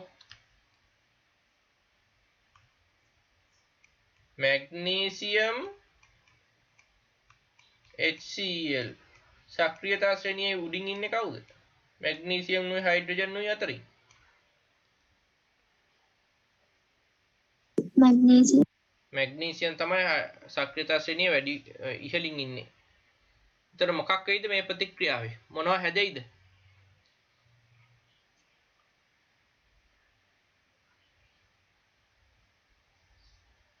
නිකන් අකුරෙන් හරි කමන්නේ. කියන්න. chloride, පුතේ? magnesium chloride, ආන්න හරි. මේකේ මොකද කරන්නේ? හයිඩ්‍රජන්ට වඩා ඔව් දිනුෂතය තියෙන මේ හයිඩ්‍රජන්ට වඩා සක්‍රීයයි මැග්නීසියම්. ඒ හින්දා ක්ලෝරීන් යනවා කාත් එක්කද? මැග්නීසියම් එක්ක. මෙතන සංයුධතා අණුව බැලුවොත් එහෙම මෙතන ඉන්නේ මොකක් කියලාද? MgCl2 කියලා. මොකද මැග්නීසියම් වල සංයුධතාවය 2. ඊට පස්සේ හයිඩ්‍රජන් වායුව හැදෙනවා H2. ඔන්න ඔය විදිහට. හරි. ඒක විස්ථාපන ප්‍රතික්‍රියාවක්. හයිඩ්‍රජන් වායුව බුබුලු විදිහට පිට වෙනවා. හරිද? දැන් හොඳට මෙන්න මේ ටික අහගන්න. මම මේ අහන ප්‍රශ්නේ අහගන්න. හරි. දැන් පළවෙනි ඒ නලයේ හයිඩ්‍රොක්ලෝරික් අම්ල අණු පොඩ්ඩයි තියෙන්නේ නේ. ඒකට දානවා මැග්නීසියම් පටියක්. B නලයේ ඒ නලයට වඩා හයිඩ්‍රොක්ලෝරික් අම්ල අණු තියෙනවා. අපි මිලිලීටර් 5ක් හයිඩ්‍රොක්ලෝරික් අම්ලය දැම්මනේ ඒකට. ඒකටත් දානවා කලින් වගේ මැග්නීසියම් පටියක්. මැග්නීසියම් පටිය වල කිසිම වෙනසක් නැහැ. හරිද? එකම සමාන මැග්නීසියම් පටි ගන්නෙ. C නලයට දානවා හයිඩ්‍රොක්ලෝරික් අම්ල මිලිලීටර් 7.5ක්. වැඩිම ප්‍රමාණයක් හයිඩ්‍රොක්ලෝරික් අම්ලය දාන්නේ C නලයට නේද? එතකොට ඒකටත් දානවා අර කලින් වගේ මැග්නීසියම් පටියක්. මේ නල තුනේම වෙන්නේ මොකද්ද? මැග්නීසියම් ක්ලෝරයිඩ් හැදලා හයිඩ්‍රජන් වායුව පිට වෙනවා. මේ හයිඩ්‍රජන් වායුව පිටවන ශීඝ්‍රතාවයෙන් අපිට ප්‍රතික්‍රියාවේ ශීඝ්‍රතාවය බලා ගන්න පුළුවන්. හයිඩ්‍රජන් වායුව පොඩ්ඩ නම් පිට වෙන්නේ. ඒතන සිදුවන ප්‍රතික්‍රියාව සිද්ධ වෙන්නේ ඉතාමත් සෙමින්. හයිඩ්‍රජන් වායුව වැඩිපුර පිට වෙනවා නම් එතන ප්‍රතික්‍රියාවේ ශීඝ්‍රතාවය වැඩි. නේද? මට එහෙනම් හොඳට හිතලා ඔයගොල්ලෝ කියන්න බලන්න. වැඩිම ශීඝ්‍රතාවයකින් හයිඩ්‍රජන් වායුව පිට වෙන්නේ Aද Bද Cද? C, C, C, ඔව් හරියටම හරි. C එකේ තමයි වැඩිම වේගයකින් හයිඩ්‍රජන් වායුව පිට වෙන්නේ. ඒකට හේතුව මොකද්ද? ඒක තමයි වැඩි ප්‍රමාණයක් මොනවා තියෙන්නේද? හයිඩ්‍රොක්ලෝරික් අම්ලය තියෙන්නේ. ඒතර හයිඩ්‍රොක්ලෝරික් අම්ල අණු ගන්න වැඩි ඒකේ. නේද? එතකොට පළවෙනි එක ගත්තොත් එහෙම ඒකේ හයිඩ්‍රොක්ලෝරික් අම්ල ගන්න අඩුයි. හරි? දැන් මෙහෙම හිතන්නකෝ. අපි කොටුවක් හදනවා. කොටුවක් හදලා මේකට දානවා ගෑන් ළමයි 3 දෙනයි. මම කළු පාට ගන්නවා පිරිමි ළමයිට. පිරිමි ළමයි 3 දෙනයි. හරි. මේගොල්ලන්ට ඇවිදින්න කියනවා. ගැටුම් සංඛ්‍යාව සාමාන්‍යයෙන් ගැටුම් සංඛ්‍යාවක් සිදු වුණා කියලා කියන්නකෝ. මං ඊට පස්සේ දානවා මේකට පිරිමි ළමයි 5යි 6යි 7යි 8යි 9යි 10යි. ගෑන් ළමයිනුත් 4යි 5යි 6යි 7යි 8යි 9යි 10යි. දැන් ඇවිදින්න කියනවා. දැන් සිදුවෙන ගැටුම් සංඛ්‍යාව හැරුණත් ගැටෙනවා. හරි. ගැටුම් සංඛ්‍යාව වැඩි දැන්. ඇයි ඒ? ඉන්න කට්ටිය වැඩිනේ. ඒ සාන්ද්‍රණය වැඩි. හරි. ඒක තමයි මෙතනත් වෙලා තියෙන්නේ. හරි. ඒ නලයේ තියෙන HCl අණු ගන්න අඩුයි. හරි. එතකොට සිදුවන ගැටුම් සංඛ්‍යාව අඩුයි. C නලය ගත්තොත් එහෙම HCl අණු ගොඩාක් තියෙනවා. ඒක මැග්නීසියම් අණුත් එක්ක ගොඩාක් ගැටෙනවා. ගැටනම් ගොඩාක් ප්‍රතික්‍රියාව සිදු වෙලා ප්‍රතික්‍රියා ශීඝ්‍රතාවය වැඩි වෙලා හයිඩ්‍රජන් වායුව වැඩිපුර පිට වෙනවා. ඒ නලය ගත්තොත් එහෙම මැග්නීසියම් තිබ්බට ගැටෙන්න ඕන තරම් මොනව නැද්ද? හයිඩ්‍රොක්ලෝරික් අණු නෑ අඩුයි. එතකොට ගැටුම් සංඛ්‍යාව අඩුයි. ප්‍රතික්‍රියා ශීඝ්‍රතාවය අඩුයි. පිට වෙන හයිඩ්‍රජන් වායු අණු ගන්න අඩුයි. එතකොට ප්‍රතික්‍රියකවල සාන්ද්‍රණය ඒ කියන්නේ කොච්චර ප්‍රමාණයක් තියනවද කියන එක. හරි. කොච්චර ප්‍රමාණයක් තියනවද කියන එක අණු කීයක් තියනවද කියන එක සුද්ධ සිංහලෙන්ම කියනවා නම්. හරි. බලපානවා ප්‍රතික්‍රියාවක ශීඝ්‍රතාවයට. තේරුණාද පුතේ? හරි. මම මේකේ අනවශ්‍ය ටික මකන්නම්. එතකොට ඔයගලන්ට අවශ්‍ය ටික දාගන්න පුළුවන්.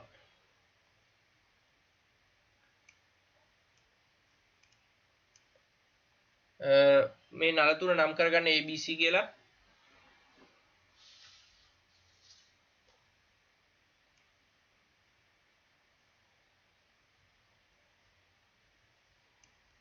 පළවෙනි එකේ නම් කරගන්න HCl මිලිලීටර් 2.5යි, දෙවෙනි එකේ HCl මිලිලීටර් 5යි, තුන්වෙනි එකේ HCl මිලිලීටර් 7.5යි.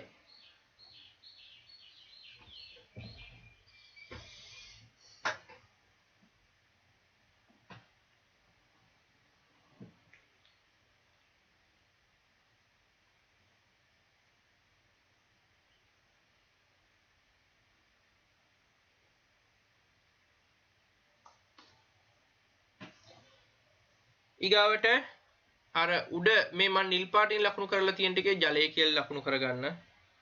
ඒ ටික නිකන් පැන්සලකින් පොඩ්ඩක් මේ මාක් කරගත්තත් කමන්නේ නැහැ. නැත්තම් පෑනෙන් නිකන් ඉරි ඉරි ටිකක් ඇඳගන්න ඊ ඇති. ජලය.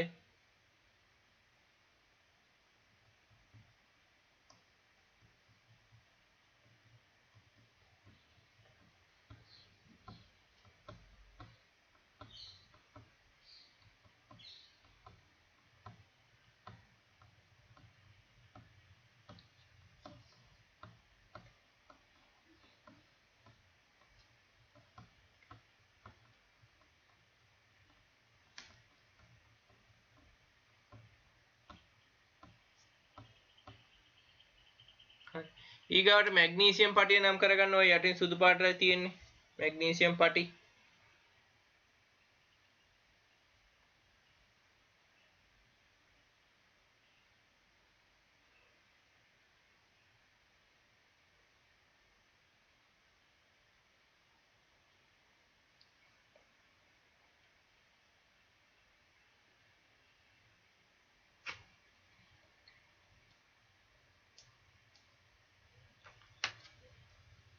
හරි අපි ප්‍රතික්‍රියාව ලියා ගමුද? ඔය කොහෙන් හරි ප්‍රතික්‍රියාව ලියා ගන්න. මැග්නීසියම් ධන HCl හැදෙනවා මැග්නීසියම් ක්ලෝරයිඩ්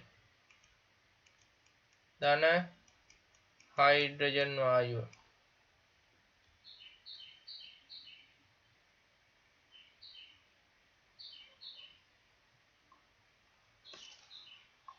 හරි. හයිඩ්‍රජන් වායුව තමයි පිට වෙන්නේ. හරි නේද?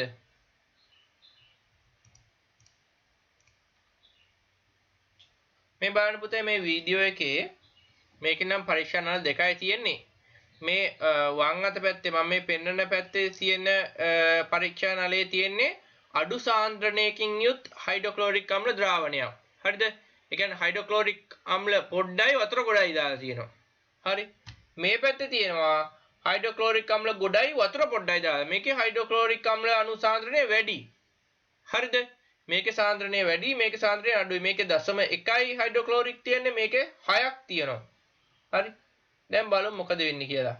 මේ දෙකටම මැග්නීසියම් පටි දෙකක් දැම්මොත් එහෙම මොකද වෙන්නේ කියලා බලමු. බලන්න වැඩි ශීඝ්‍රතාවයකින් සිදුවෙන්නේ මොකේද? වැඩි හයිඩ්‍රොක්ලෝරික් අම්ල අණු සාන්ද්‍රණයක් තියෙන කෙනේ දිය වෙලත් ඉවරයි. හරි. මේකේ හිමීට වායු මේක සිදුවෙන්නේ නැහැ කියන එක නෙවෙයි මේ කියන්නේ. සිදුවෙන ශීඝ්‍රතාවය අඩුයි. හරි. තනුක වුණාම සිදුවෙන ශීඝ්‍රතාවය අඩුයි. මේකේ වතුර තමයි වැඩි හරියක් තියෙන්නේ. අර හයිඩ්‍රොක්ලෝරික් අම්ල අණු අඩුයි. මේ බලන්න මේක දිය වෙලත් ඉවරයි. හරි. එතකොට සාන්ද්‍රණය මේ කෙලින්ම බලපානවා ප්‍රතික්‍රියාවක ශීඝ්‍රතාවයට නේ. ප්‍රතික්‍රියාවක වේගයට. එතකොට සාන්ද්‍රණය වැඩි වෙනකොට ප්‍රතික්‍රියා ශීඝ්‍රතාවය වැඩි වෙනවා. හොඳට මතක තියාගන්න. සාන්ද්‍රණය වැඩි වෙනවා කියන්නේ අම්ල අණු ගාන වැඩි වෙනවා. කියන්නේ අණු ගාන වැඩි වෙනවා. ප්‍රතික්‍රියක අණු ගාන වැඩි වෙනකොට සිදුවෙන ගැටුම් ප්‍රමාණය මොකද වෙන්නේ? වැඩි වෙනවා. එතකොට ප්‍රතික්‍රියා ශීඝ්‍රතාවය වැඩි. සාන්ද්‍රණය අඩුයි කියන්නේ අණු ගාන අඩුයි, සිදුවෙන ගැටුම් සංඛ්‍යාව අඩුයි, ප්‍රතික්‍රියාව සිදුවෙන ප්‍රමාණය අඩුයි. තේරුණානේ? හරි.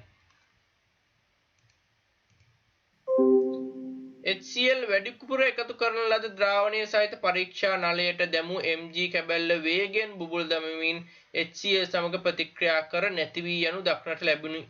මෙතන පුතේ ඔයගොල්ලෝ හදාගන්න පොඩ්ඩක් ඔය පස්වෙනි පිටුවේ උඩමනේ තියෙන්නේ HCl වැඩිපුර එකතු කරන ලද ද්‍රාවණයේ සහිත පරීක්ෂා නලයට කියන තැන වරහන් ආශ්‍රය C නලයට කියලා දාගන්න මෙතන.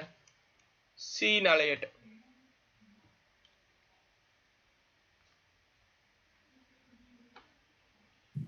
කොතනද සර්? පස්වෙනි පිටුවේ ඔය පරීක්ෂණයට එහා පැත්තේ උඩම තියෙන උඩම කරුණ තියෙන්නේ මේ දාලා තියෙන. ඉන්න මම පෙන්නන්න ටියුට් එක අර.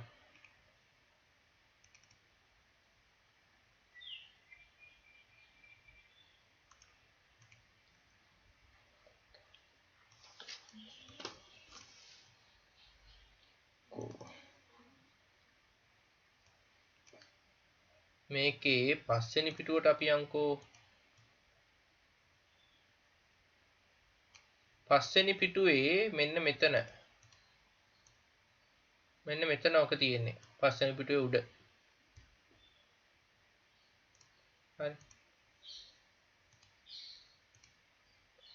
හරි මෙතන තියෙනවානේ මේක ඒක මේ පරීක්ෂා නලයට කියන තැන වරහන් අස්සේ නැත්නම් කාකපාදයක් දාලා C නලයට කියලා දාන්න C නලයට දැමූ මැග්නීසියම් කැබැල්ල වේගයෙන් බුබුළු දමමින් HCl සමග ප්‍රතික්‍රියා කර නැති වී යනු දක්නට ලැබුණි.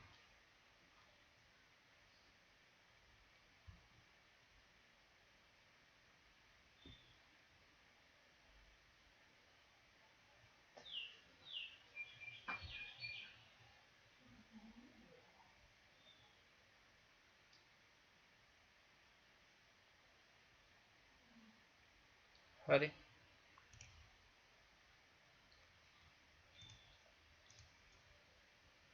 නමුත් HCl අඩු සාන්ද්‍රණයක් සහිත පරීක්ෂා නලයේ ඇති මැග්නීසියම් කැබැල්ලෙන් ඉතා සෙමෙන් බුබුළු දමනු දක්නට ලැබිණි. ඒකට දාගමු අපි වරහන් අස්සේ මොන නලයේද? නලයේ ඇති කියන එක මෙතනින් සෝරි පොඩ්ඩක් ඉන්න. නලයේ කියන මෙතනින් පාදයක් දාලා නලයි මොන පාදයක්ද? කාක පාදයක්. ඔතන ඉඩ තියනවද කියලා බලන්න. රචනාව ලියන්න පුළුවන් ඔන්න.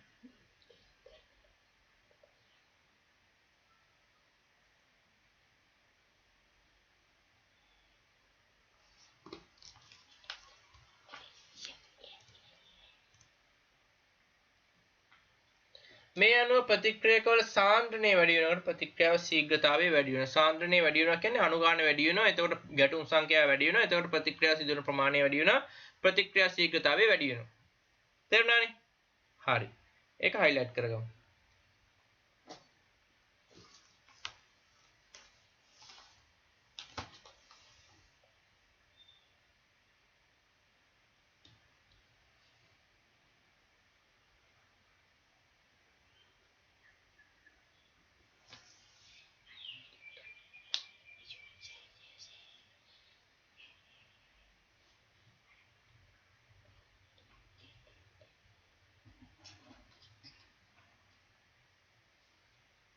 හරි. මේ පරීක්ෂා නල තුනෙහි තිබුණේ එකම පරිමාවක් වුණද ඒවැයි HCl සාන්ද්‍රණ වෙනස්ය. බලන්න හතරවෙනි පිටුව ආපහු ගිහිල්ලා ඉවරලා පරිමාව එකයිනේ අවසන් පරිමාව වෙනකන් අපි ජලය එකතු කරලා කොහොම හරි පරිමාව එකම පරිමාවකට හැදුවානේ. හරි. පරිමාව එකක් වුණාට නල තුනේ තියෙන HCl ප්‍රමාණය වෙනස් නේ. පළවෙනි එකේ 2.5 මිලිලීටර්, දෙවෙනි එකේ මිලිලීටර් 5යි, තුන්වෙනි එකේ මිලිලීටර් 7.5ක් HCl තියෙනවා. නේ? අවසාන පරිමාවන් අපි ජලය එකතු කරලා අවසාන පරිමාවන් සමාන ප්‍රමාණයට ගෙනාවා. හැබැයි මේ නල තුනේ තියෙන HCl ප්‍රමාණයන් එකිනෙකට වෙනස්. සාන්ද්‍රණයන් එකිනෙකට වෙනස්. හරි. වැඩි සාන්ද්‍රණයක් සහිත ද්‍රාවණයේ ඇති HCl අංශ ප්‍රමාණය වැඩිය. හරි. එවිට ප්‍රතික්‍රියා අතර සිදුවන ගැටුම් ප්‍රමාණයද වැඩි වේ. ප්‍රතික්‍රියක අතර සිදුවන ඒ කියන්නේ මැග්නීසියම් නුයි හයිඩ්‍රොක්ලෝරික් අතර තියෙන ගැටුම් ප්‍රමාණය වැඩි වෙනවා. ඒ වැඩි කට්ටියක් ඉන්නවනේ. හරි එතකොට ගැටුම් ප්‍රමාණය වැඩි වෙනවා එවිට ප්‍රතික්‍රියා ශීඝ්‍රතාවය වැඩි වේ ලියාගන්න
හරි නේද නෑ සර්. හරි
හරි සර්. හරිනේ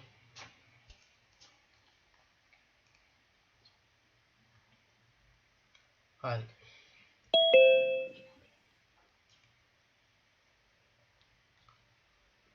හරි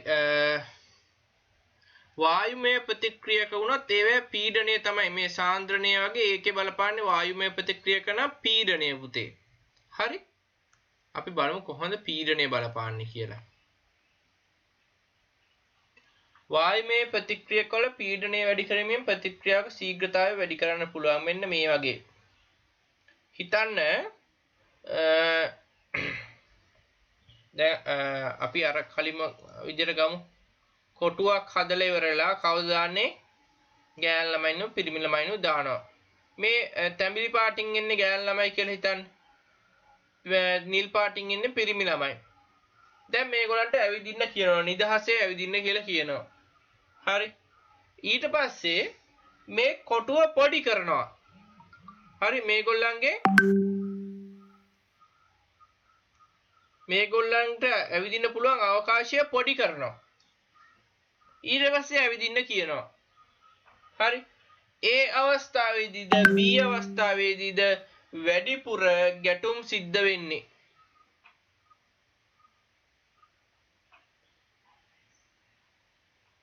කට්ටිය වැඩිපුර ළඟින් ඉන්නේ. ළඟින් ඉන්නකොට ගැටුම් සිද්ධ වෙන වැඩිනේ. B අවස්ථාවේ ඔව් B අවස්ථාවේ දැන් පළවෙනි අවස්ථාව දැන් මෙහෙම හිතන්නකෝ. ඕගොල්ලන්ගේ පන්ති කාමරේ තියෙනවා. හරිද? පන්ති කාමරේට ගෑනු ළමයි 10යි පිරිමි ළමයි 10යි දානවා. හරිනේ. දාලා ඉවරලා ඔහේ ඇවිද ඇවිද ඉන්න කෙනා සොම්බිලා ටිකක් වගේ එහෙට මෙහෙට ඇවිද ඇවිද ඉන්නේ. කවුද සොම්බි කියන්නේ? අර හෝල්මන් ටිකක් වගේ ඇවිද ඇවිද ඉන්න කෙනා. හරි යම් ප්‍රමාණයක් ගැටෙනවා කියලා කියන්නකෝ. ඊට පස්සේ පන්ති කාමරය දෙකට බෙදලා භාගයක් කරලා අර ළමයි ටික ඔක්කොම ඒ එක භාගයකට දානවා. එතකොට ඒ වෙලාවේ ගැටුම් වෙන ප්‍රමාණය කලින් වලට වඩා වැඩි නේද? හරි. ඉඩ අඩු කරපුවාම ඉඩ අඩු කරපුවාම මොකද වෙන්නේ? පීඩනය වැඩි වෙනවා.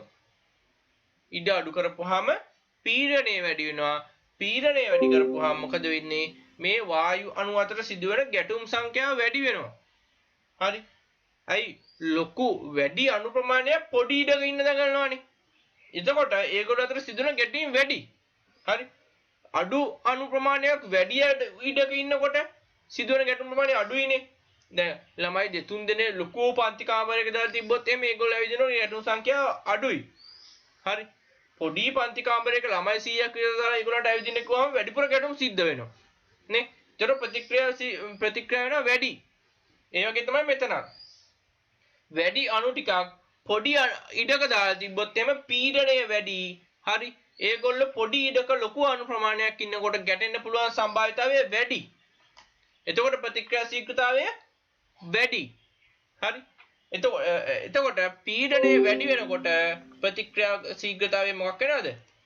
වායුවක නම් මේක වෙන්නේ වායුවක. අපි වායුවක්නේ සම්පීඩනය කරන්න පුළුවන් අපිට. ද්‍රව සහ ඝන සම්පීඩනය කරන්න බෑ. හරි. වායු තමයි අපි සම්පීඩනය කරන්න පුළුවන්. එතකොට මේ වෙලාවේ වායුවක පීඩනය වැඩි කරන්න මොකද වෙන්නේ? අඩු ඉඩක ගොඩාක් අණු ප්‍රමාණයක් හිර කරනවානේ පීඩනය වැඩි කරන. දැන් අපි ටයර් එක හුලං ගහනවා කියන්නේ මොකද්ද? ටයර් එකකට හුලං ගහනවා කියන්නේ ටයර් එකේ තියෙන පරිමාවට පුළුවන් තරම් හුලං අණු ටිකක් යවනවා. වායු අණු ටිකක් යවනවා. වැඩිපුර වායු අණු යවන්න පීඩනය වැඩි වෙලා ටයර් එක පිම්බෙනවා. හරි. හුලං නැතුව තියෙන ටයර් එකකට වඩා හුලං තියෙන ටයර් එක පීඩනය වැඩිනේ. පීඩනය වැඩි කියන්නේ එතන තියෙන වායු ප්‍රමාණය වැඩි. මොකද ටයර් එක ඕනියට වඩා දෙගුණයක් විශාල වෙන්නේ නැහනේ. ටයර් එක පොඩ්ඩක් පිරෙයි එච්චරයි. හරි. එතකොට අපි දාන වායු අණු ප්‍රමාණය හිර කරන වායු ප්‍රමාණය වැඩි වෙනවානේ. එතකොට වායු අණු ප්‍රමාණය වැඩි වෙනවා. ප්‍රමාණය වැඩි වුණාම මොකද සිදුවෙන ගැටුම් ප්‍රමාණය වැඩි වෙනවා. පොඩි ඉඩක ලොකු වායු ප්‍රමාණයක් ඉන්න වායු අංශු ප්‍රමාණය. ඒගොල්ලෝ හැරුණත් ඇති අනිත් එකගේ වදින්න. හරි. එතකොට ශීඝ්‍රතාවය මොකද වෙන්නේ? වැඩි වෙනවා. හරි.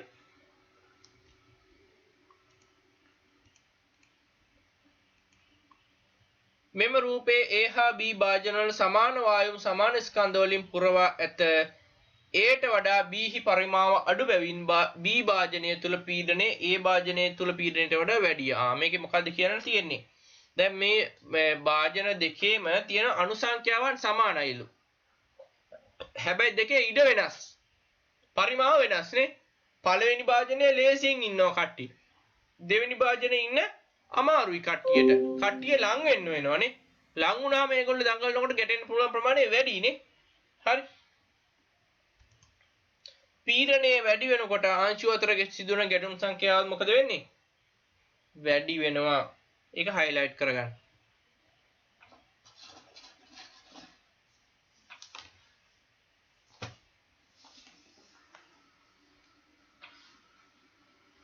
හරිනේ. මේ බලන්න මේ වීඩියෝ එක මේ වායු අංශු චලනය වෙන ආකාරය. අපි මේ ඉඩ අඩු කරොත් එහෙම මේ පිස්ටන් එක පල්ලෙහාට ගෙනාවොත් එහෙම පොඩි ඉඩක මේ වායු අණු ඔක්කොම ටික දඟලන්න දන්නවනේ. හරි. හිතන්න මේ මෙතන තියෙන මෙන්න මේ පිස්ටන් එක අපි පල්ලෙහාට ගෙනාවා කියලා. ඒක පල්ලෙහාට ගෙනාවාම ඉඩ අඩු වෙනවා. පොඩි ඉඩක මේ වායු අණු ටික ඔක්කොම ඉන්න ගියාම ඉඩමදින කට්ටියට හරි ගැටෙනවා වැඩි. ඒතර ප්‍රතික්‍රියා ශීඝ්‍රතාවය වැඩි. හරි ගැටෙනවා වැඩි වුණාම. හරි. අංශු අතර ඇති වෙන ගැටුම් සංඛ්‍යාව ඉහළ යනකොට ප්‍රතික්‍රියා ශීඝ්‍රතාවය කොහොමද මොකක් වෙනවද? ඉහළ යනවා. මේ අනුව වායුමය ප්‍රතික්‍රියාවල පීඩනය වැඩි වෙන විට ප්‍රතික්‍රියා ශීඝ්‍රතාවය වැඩි වෙනවා. ලියා ගන්න.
හරි. එතකොට අපි කතා කරේ ප්‍රතික්‍රියාවක ප්‍රතික්‍රියක වල සාන්ද්‍රණය එහෙම නැත්නම් වායුවක නම් පීඩනයනේ. සාන්ද්‍රණය වැඩි වෙනකොට මොකද වෙන්නේ? ප්‍රතික්‍රියාවක ශීඝ්‍රතාවය වැඩි වෙනවා. සාන්ද්‍රණය අඩු වෙනකොට ප්‍රතික්‍රියාවක ශීඝ්‍රතාවය අඩු වෙනවා. පීඩනය නම් පීඩනය වැඩි වෙනකොට ප්‍රතික්‍රියාවක ශීඝ්‍රතාවය වැඩි වෙනවා. පීඩනය අඩු වෙනකොට ප්‍රතික්‍රියාවක ශීඝ්‍රතාවය අඩු වෙනවා. දැන් අපි කතා කරන්නේ අන්තිම සාධකය ගැන ප්‍රතික්‍රියාවක ශීඝ්‍රතාවයට බලපාන. ඒක තමයි මොනවද? උත්ප්‍රේරක කියලා කියන්නේ. අපි බලමු මොනවද උත්ප්‍රේරක කියලා කියන්නේ කියලා. හොඳට මතක තියාගන්න මොකද්ද උත්ප්‍රේරක කියන්නේ කියලා. රසායනික ප්‍රතික්‍රියාවක ශීඝ්‍රතාවය වැඩි කරන නමුත් එබ රසායනික ප්‍රතික්‍රියාවේදී වැය නොවන ද්‍රව්‍ය උත්ප්‍රේරක ලෙස හැඳින්වේ. මේක හරියට ගැටුමක් වැඩි මේ දෙපැත්තේ ඉඳන් කොටවන එකෙක් වගේ. හරි හිතන්න දැන් ඔන්න දෙපැත්තට දැන් කට්ටිය ඉන්නව ගහ ගන්න. දැස්තලා ඉන්නවා. මැද ඉඳන් මොකද කරන්නේ? අයියෝ උඹ මූට බයයි නේද? බයයි නැත්තම් කණින් ඇදපන්. නැත්තම් කන්ට එකක් ගහපන්. ඈ කියලා ඔන්න අරුන් දෙකොල්ල උසි ගන්න ලැබලා ගහ ගන්න ආරිනවා.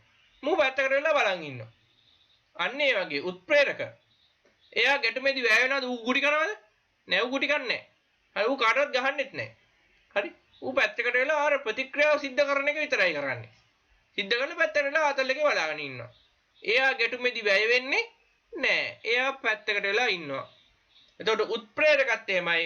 ප්‍රතික්‍රියාවක් සාමාන්‍යයෙන් සිද්ධ වෙන ප්‍රතික්‍රියක අණු එකිනෙකට ගැටෙන්න එපාය. අන්නේ ප්‍රතික්‍රියාව එකිනෙකට ගැටිලා සිදුවන ප්‍රතික්‍රියාවේ වේගය වැඩි කරන උත්ප්‍රේරක විසින්. හැබැයි එයා ප්‍රතික්‍රියාවට සහභාගී වෙන්නේ නැහැ. එයා කරන්නේ අර ප්‍රතික්‍රියාවේ ශීඝ්‍රතාවය වැඩි කරන එක විතරයි. ඒවට තමයි අපි කියන්නේ මොනවා කියලාද? උත්ප්‍රේරක කියලා. උත්ප්‍රේරක වෙනම රසායනික ද්‍රව්‍ය තියෙනවා. අපි බලමු මොනවද කියලා. මෙන්න ක්‍රියාකාරකම පරීක්ෂා නල දෙකකට හයිඩ්‍රජන් පෙරොක්සයිඩ් මේ විද්‍යාගාරයේ තියෙනවා හයිඩ්‍රජන් පෙරොක්සයිඩ්. අලුත් හයිඩ්‍රජන් පෙරොක්සයිඩ් ගන්න කියලා කියනවා. අලුත් හයිඩ්‍රජන් පෙරොක්සයිඩ් ගන්න කියන්නේ මේ හයිඩ්‍රජන් පෙරොක්සයිඩ් ටක් ගාලා වියෝජනය වෙන්න පුළුවන්. වියෝජනය වෙලා ජලය හැදෙනවා. ජලය හැදිලා ඔක්සිජන් වායුව පිට වෙලා යනවා. ඒතකොට අලුත් හයිඩ්‍රජන් පෙරොක්සයිඩ් ගන්න කියන්නේ නැත්නම් එහෙම පරණ හයිඩ්‍රජන් පෙරොක්සයිඩ් කියන්නේ ඒවා වියෝජනය වෙලා ජලයේ තියෙන වතුර තියෙන. ඒ කියන්නේ වැඩක් නැහැ. එහෙනම් මේවා සාමාන්‍යයෙන් දුඹුරු පාට බෝතල් වල අඳුරු සහිත ප්‍රදේශවල වල තමයි ගබඩා කරලා තියෙන විද්‍යාගාරේ. හරි. ඒවෙන් අලුත් හයිඩ්‍රජන් පෙරොක්සයිඩ් ටිකක් ගන්න කියලා කියනවා. මැංගනීස් ඩයොක්සයිඩ් ග්‍රෑම් 2ක් විතර 0.2ක් විතර ගන්න කියනවා. පරීක්ෂා නල දෙකකට අලුත් හයිඩ්‍රජන් පෙරොක්සයිඩ් ද්‍රාවණ සමාන පරිමාණ දාන්න කියලා කියනවා. ඉන් එක් නලයකට විතරක් නිවැරදිව ස්කන්ධය කියාගත් මැංගනීස් ඩයොක්සයිඩ් ග්‍රෑම් 0.2ක් දාන්න කියනවා. නල දෙකේ වායු බූල පිටවීමේ වේගය නිරීක්ෂණය කරන්න කියනවා. පුතේ සාමාන්‍යයෙන් හයිඩ්‍රජන් පෙරොක්සයිඩ් නැත්නම් H2O2 හයිඩ්‍රජන් පෙරොක්සයිඩ් සාමාන්‍යයෙන් තියා දිවුවහම මොකද වෙන්නේ? ඒක ජලයේ බවටයි ඔක්සිජන් වායුව බවටයි විඝටනය වෙනවා. මේ රසායනික වියෝජන ප්‍රතික්‍රියාවක්නේ. හරි. ඔන්නෝක නිකන් සිද්ධ වෙනවා. අපි ආයේ නිකන් නටන්න දෙයක් නෑ. හයිඩ්‍රජන් පෙරොක්සයිඩ් පරීක්ෂා නලයකට දාලා තිබ්බහම ඒකේ වායු බුබුලු පිට වෙලා ඔක්සිජන් ටික පිට වෙනවා. ජලයේ බවට පරිවර්තනය වෙනවා.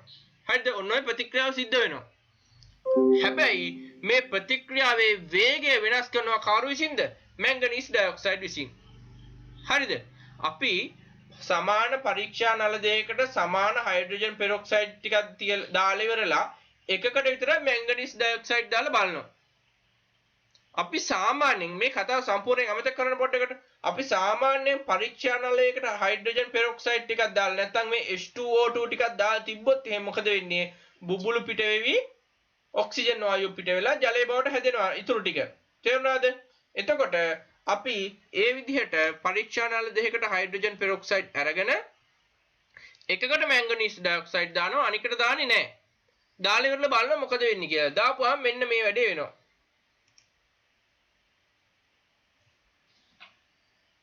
බලන්න මොකද වෙන්නේ කියලා. එන්න තියෙනවා මෙතන මිනුම් සරා දෙකක් තියෙන්නේ. H2O2 ඒ කියන්නේ හයිඩ්‍රජන් පෙරොක්සයිඩ්.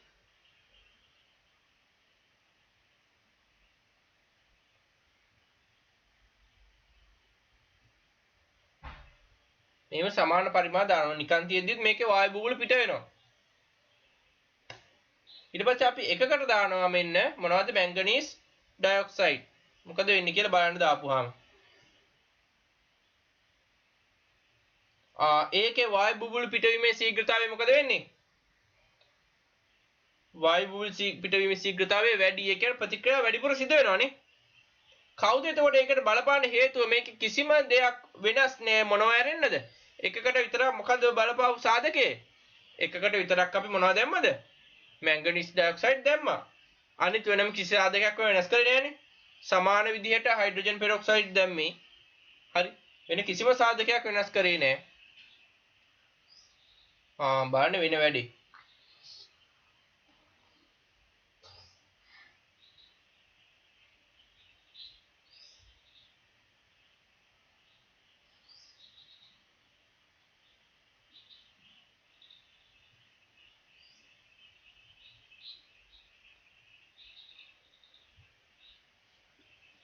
හරි.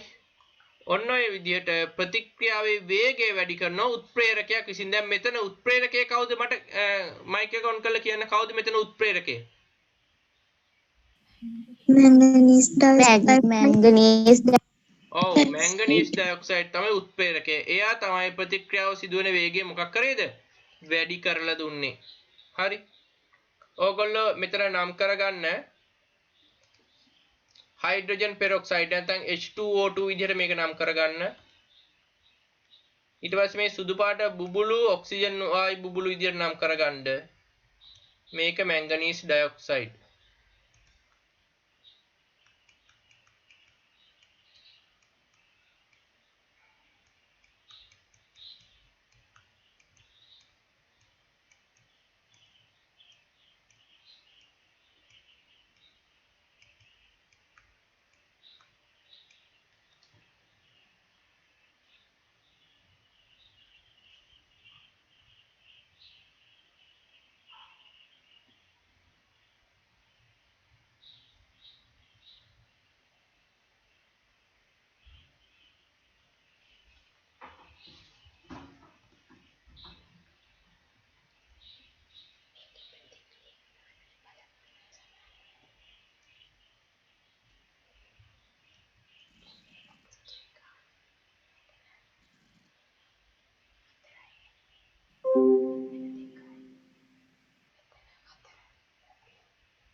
හරි.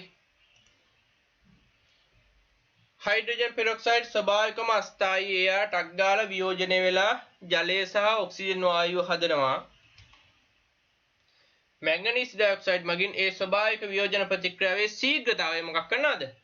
වැඩි කරනවා. හැබැයි ප්‍රතික්‍රියාවේදී මැංගනීස් ඩයොක්සයිඩ් වැය වෙන්නේ නැහැ. මුලදී අපි ග්‍රෑම් 0.2ක් දැම්මහම මේ ප්‍රතික්‍රියාව සිද්ධ වෙලා ඉවර වුණාමත් ඒ 0.2 ඒ විදිහටම තියෙනවා පුතේ. තේරුණාද? ඒක තමයි කිව්වේ උත්ප්‍රේරකයේ ප්‍රතික්‍රියාවේදී වැය වෙන්නේ නැහැ කියලා.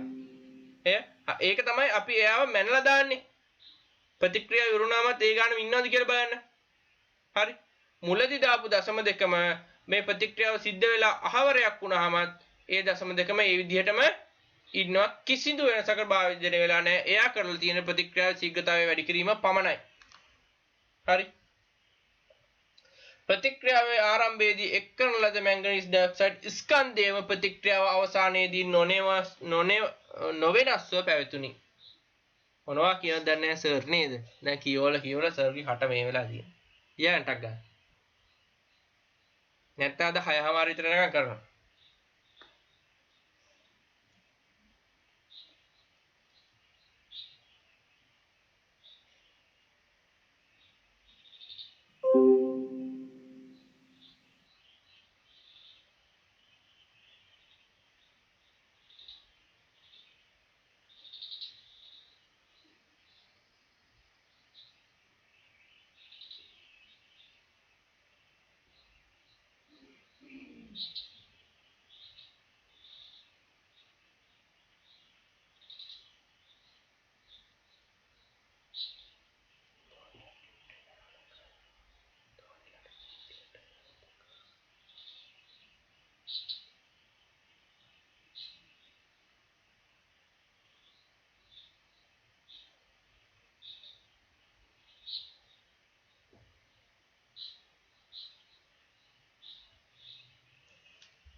හරි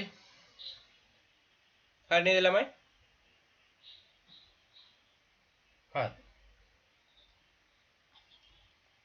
අන්තිම එක ලියන්න තියෙනනේ මේ ප්‍රතික්‍රියාවේදී මැංගනීස් ඩයොක්සයිඩ් උත්ප්‍රේරකයක් ලෙස ක්‍රියා කර ඇත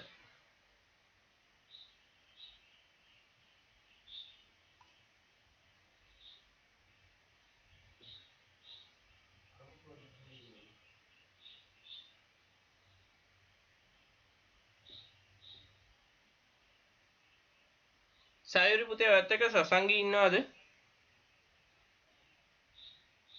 අද නෑ සර්. හා පුතේ එයාට අර රෙකෝඩින් ටික බලලා ඉවර නම් පෙන් එක පොඩ්ඩක් ගෙනත් දෙන්න කියනවද හා සර් මං කියන්නම්. හරි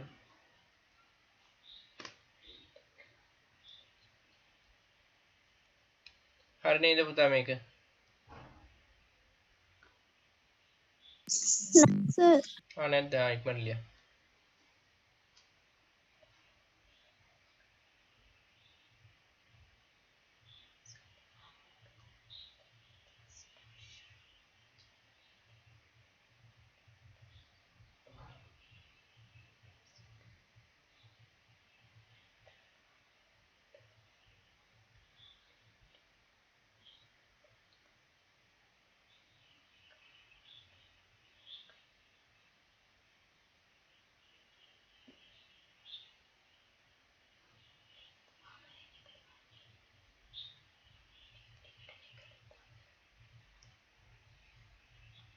හරිනේ ප්‍රතික්‍රියාවක මේ බලන්න පුතේ මෙන්න මේක ගොඩක් වැදගත් ප්‍රතික්‍රියාවක ශීඝ්‍රතාවය වැඩි කරන ද්‍රව්‍ය වලට අපි කියන උත්ප්‍රේරක කියලා දැන් අපි කියවනේ ප්‍රතික්‍රියාවක ශීඝ්‍රතාවය වැඩි කරනවා කියලා උත්ප්‍රේරක වලින් අනිත් පැත්තට ප්‍රතික්‍රියාවක ශීඝ්‍රතාවය අඩු කරන ද්‍රව්‍යයක් තියෙනවා උදාහරණය ඒවට අපි කියන මොනවා කියලාද නිෂේධක එහෙම නැත්නම් මන්දක හරි ඒ සාමාන්‍යයෙන් සිදුවන ප්‍රතික්‍රියා ශීඝ්‍රතාවයත් අඩු කරනවා ඒගොල්ලෝ හරි ඒ වගේ වල උදාහරණ තමයි මේ හයිඩ්‍රජන් පෙරොක්සයිඩ් වල වියෝජනය වීම සිදු කිරීම අඩු ඒ ශීඝ්‍රතාවය අඩු කරනවා මොනවා වගේද සල්ෆියුරික් ආම්ල බිඳුවක් දාපුවාම අර සාමාන්‍යයෙන් වියෝජනය වෙන ශීඝ්‍රතාවය තියෙනවනේ ඒකත් අඩු කරනවා සල්ෆියුරික් ආම්ල බිඳුවක් දාපුවාම එතකොට සල්ෆියුරික් ආම්ලය H2O2 වල නැත්නම් හයිඩ්‍රජන් පෙරොක්සයිඩ් වියෝජනයේට මොකක් විදියට බලපාලා තියෙන උත්ප්‍රේරකයක් විදියටද නිෂේධකයක් විදියටද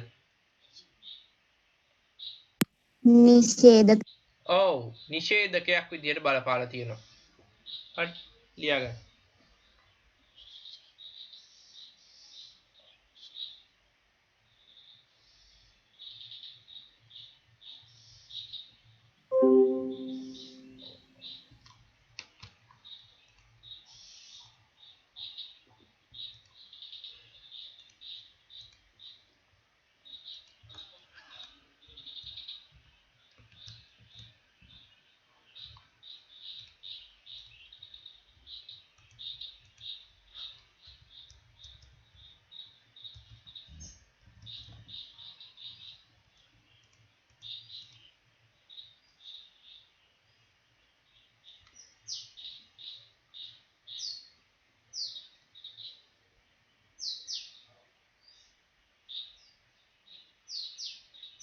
චුට්ටයි ළමයි ඉක්මන් කරන්න 5:55 වෙලා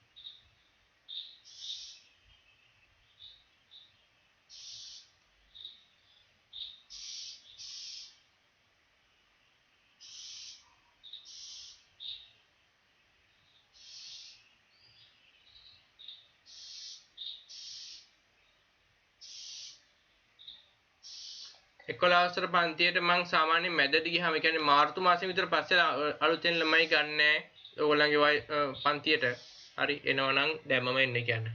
ඒ කියන්නේ දෙසැම්බර් මාසේ දෙසැම්බර් ජනවාරි වගේ කාලය තුල දෙන්න කියන්නේ. මැදදී එහෙම නම් ළමයි ගන්න නෑ මං. හරි. මේ බලන්න පුතේ ප්‍රතික්‍රියක විශාල ප්‍රමාණයක් සඳහා සුළු උත්ප්‍රේරක ප්‍රමාණයක් සෑහෙනවා. ඒ කියන්නේ දැන් අපි අර H2O2 වල දැම්ම ග්‍රෑම් 0.2යිනේ මැංගනීස් ඩයොක්සයිඩ්. උත්ප්‍රේරක පොඩ්ඩක් තිබ්බාම ඇති. දැන් ගැටුමක් හදන්න එකෙක් හිටියාම ඇතිනේ. කොටවන්න දෙපැත්ත. හරි එකෙක් හිටියාම දෙනවා වැඩි. ඒ වගේ තමයි. මේ බලන්න මේක තමයි හොඳම වැඩේ. එක් රසායනික ප්‍රතික්‍රියාවට විශේෂිත වය නෙමෙයිවට ඉන්න පොඩ්ඩක් එක හදන්න. වට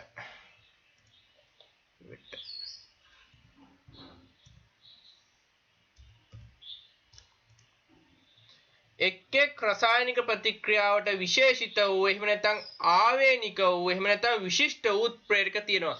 දැන් හයිඩ්‍රජන් පෙරොක්සයිඩ් වල ප්‍රතික්‍රියා ශීඝ්‍රතාවය වැඩි කරන්නේ මැංගනීස් ඩයොක්සයිඩ්. එතකොට හයිඩ්‍රජන් පෙරොක්සයිඩ් වල ප්‍රතික්‍රියා ශීඝ්‍රතාවයට උත්ප්‍රේරකයක් වුණා මේ මැංගනීස් ඩයොක්සයිඩ්.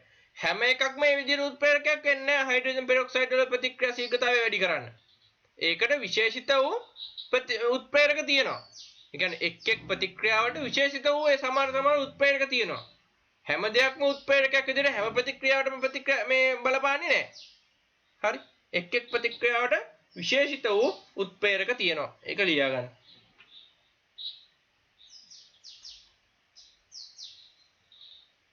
හැම උත්ප්‍රේරකයක්ම හැම ප්‍රතික්‍රියාවකටම හරියන්නේ නැහැ. ඒ ප්‍රතික්‍රියාවට ආවේනික වූ උත්ප්‍රේරක තියෙනවා. නැත්තම් අපිට වෙන මොනවා හරි දාන්න මැංගනීස් ඩයොක්සයිඩ්ම දාන්න ඕනිය වෙන මොනවා හරි දැම්මයි කියන්නේ. එහෙම හරියන්නේ නැහැ. එතනට මැංගනීස් ඩයොක්සයිඩ්ම ඉන්න ඕනේ.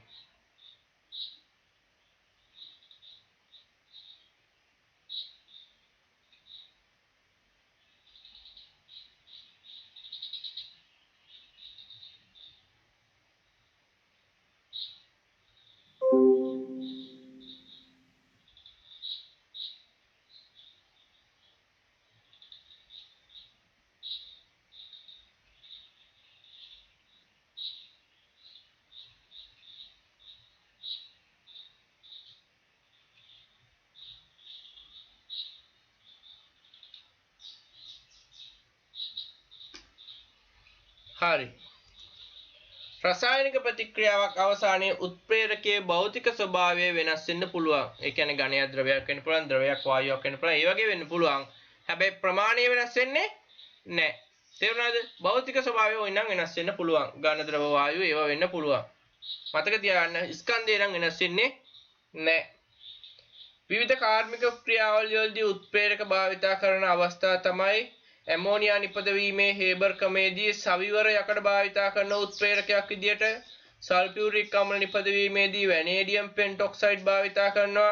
ඇමෝනියා ඔක්සිකරණයේ නයිට්‍රික් අම්ලය හදද්දී ප්ලැටිනම් හදනවා. මේ ප්ලැටිනම් උත්ප්‍රේරකයක් විදියට භාවිතා කරනවා. අසම්තෘප්ත මේද වලින් හයිඩ්‍රජනීකරණය කිරීමේ මාගරින් හදද්දී නිකල් භාවිතා කරනවා. එතකොට මේ එකක්වත් මේ බලන්න පුතේ මේ එකක්වත් ප්‍රතික්‍රියාවේදී වැය වෙන්නේ නැහැ. අපි මාගරින් හැදුවා කියලා නිකල් තියනවද මාගරින් වල? නැහැ. එතකොට ඒවා අර ප්‍රතික්‍රියාව වැඩි කරලා වේගවත් කරලා දෙන එක විතරයි කරන්නේ. හරි ඒගොල්ලෝ ප්‍රතික්‍රියාවේ වැය වෙන්නේ නැහැ. ඒගොල්ලෝ ඒ විදිහටම ඉන්නවා.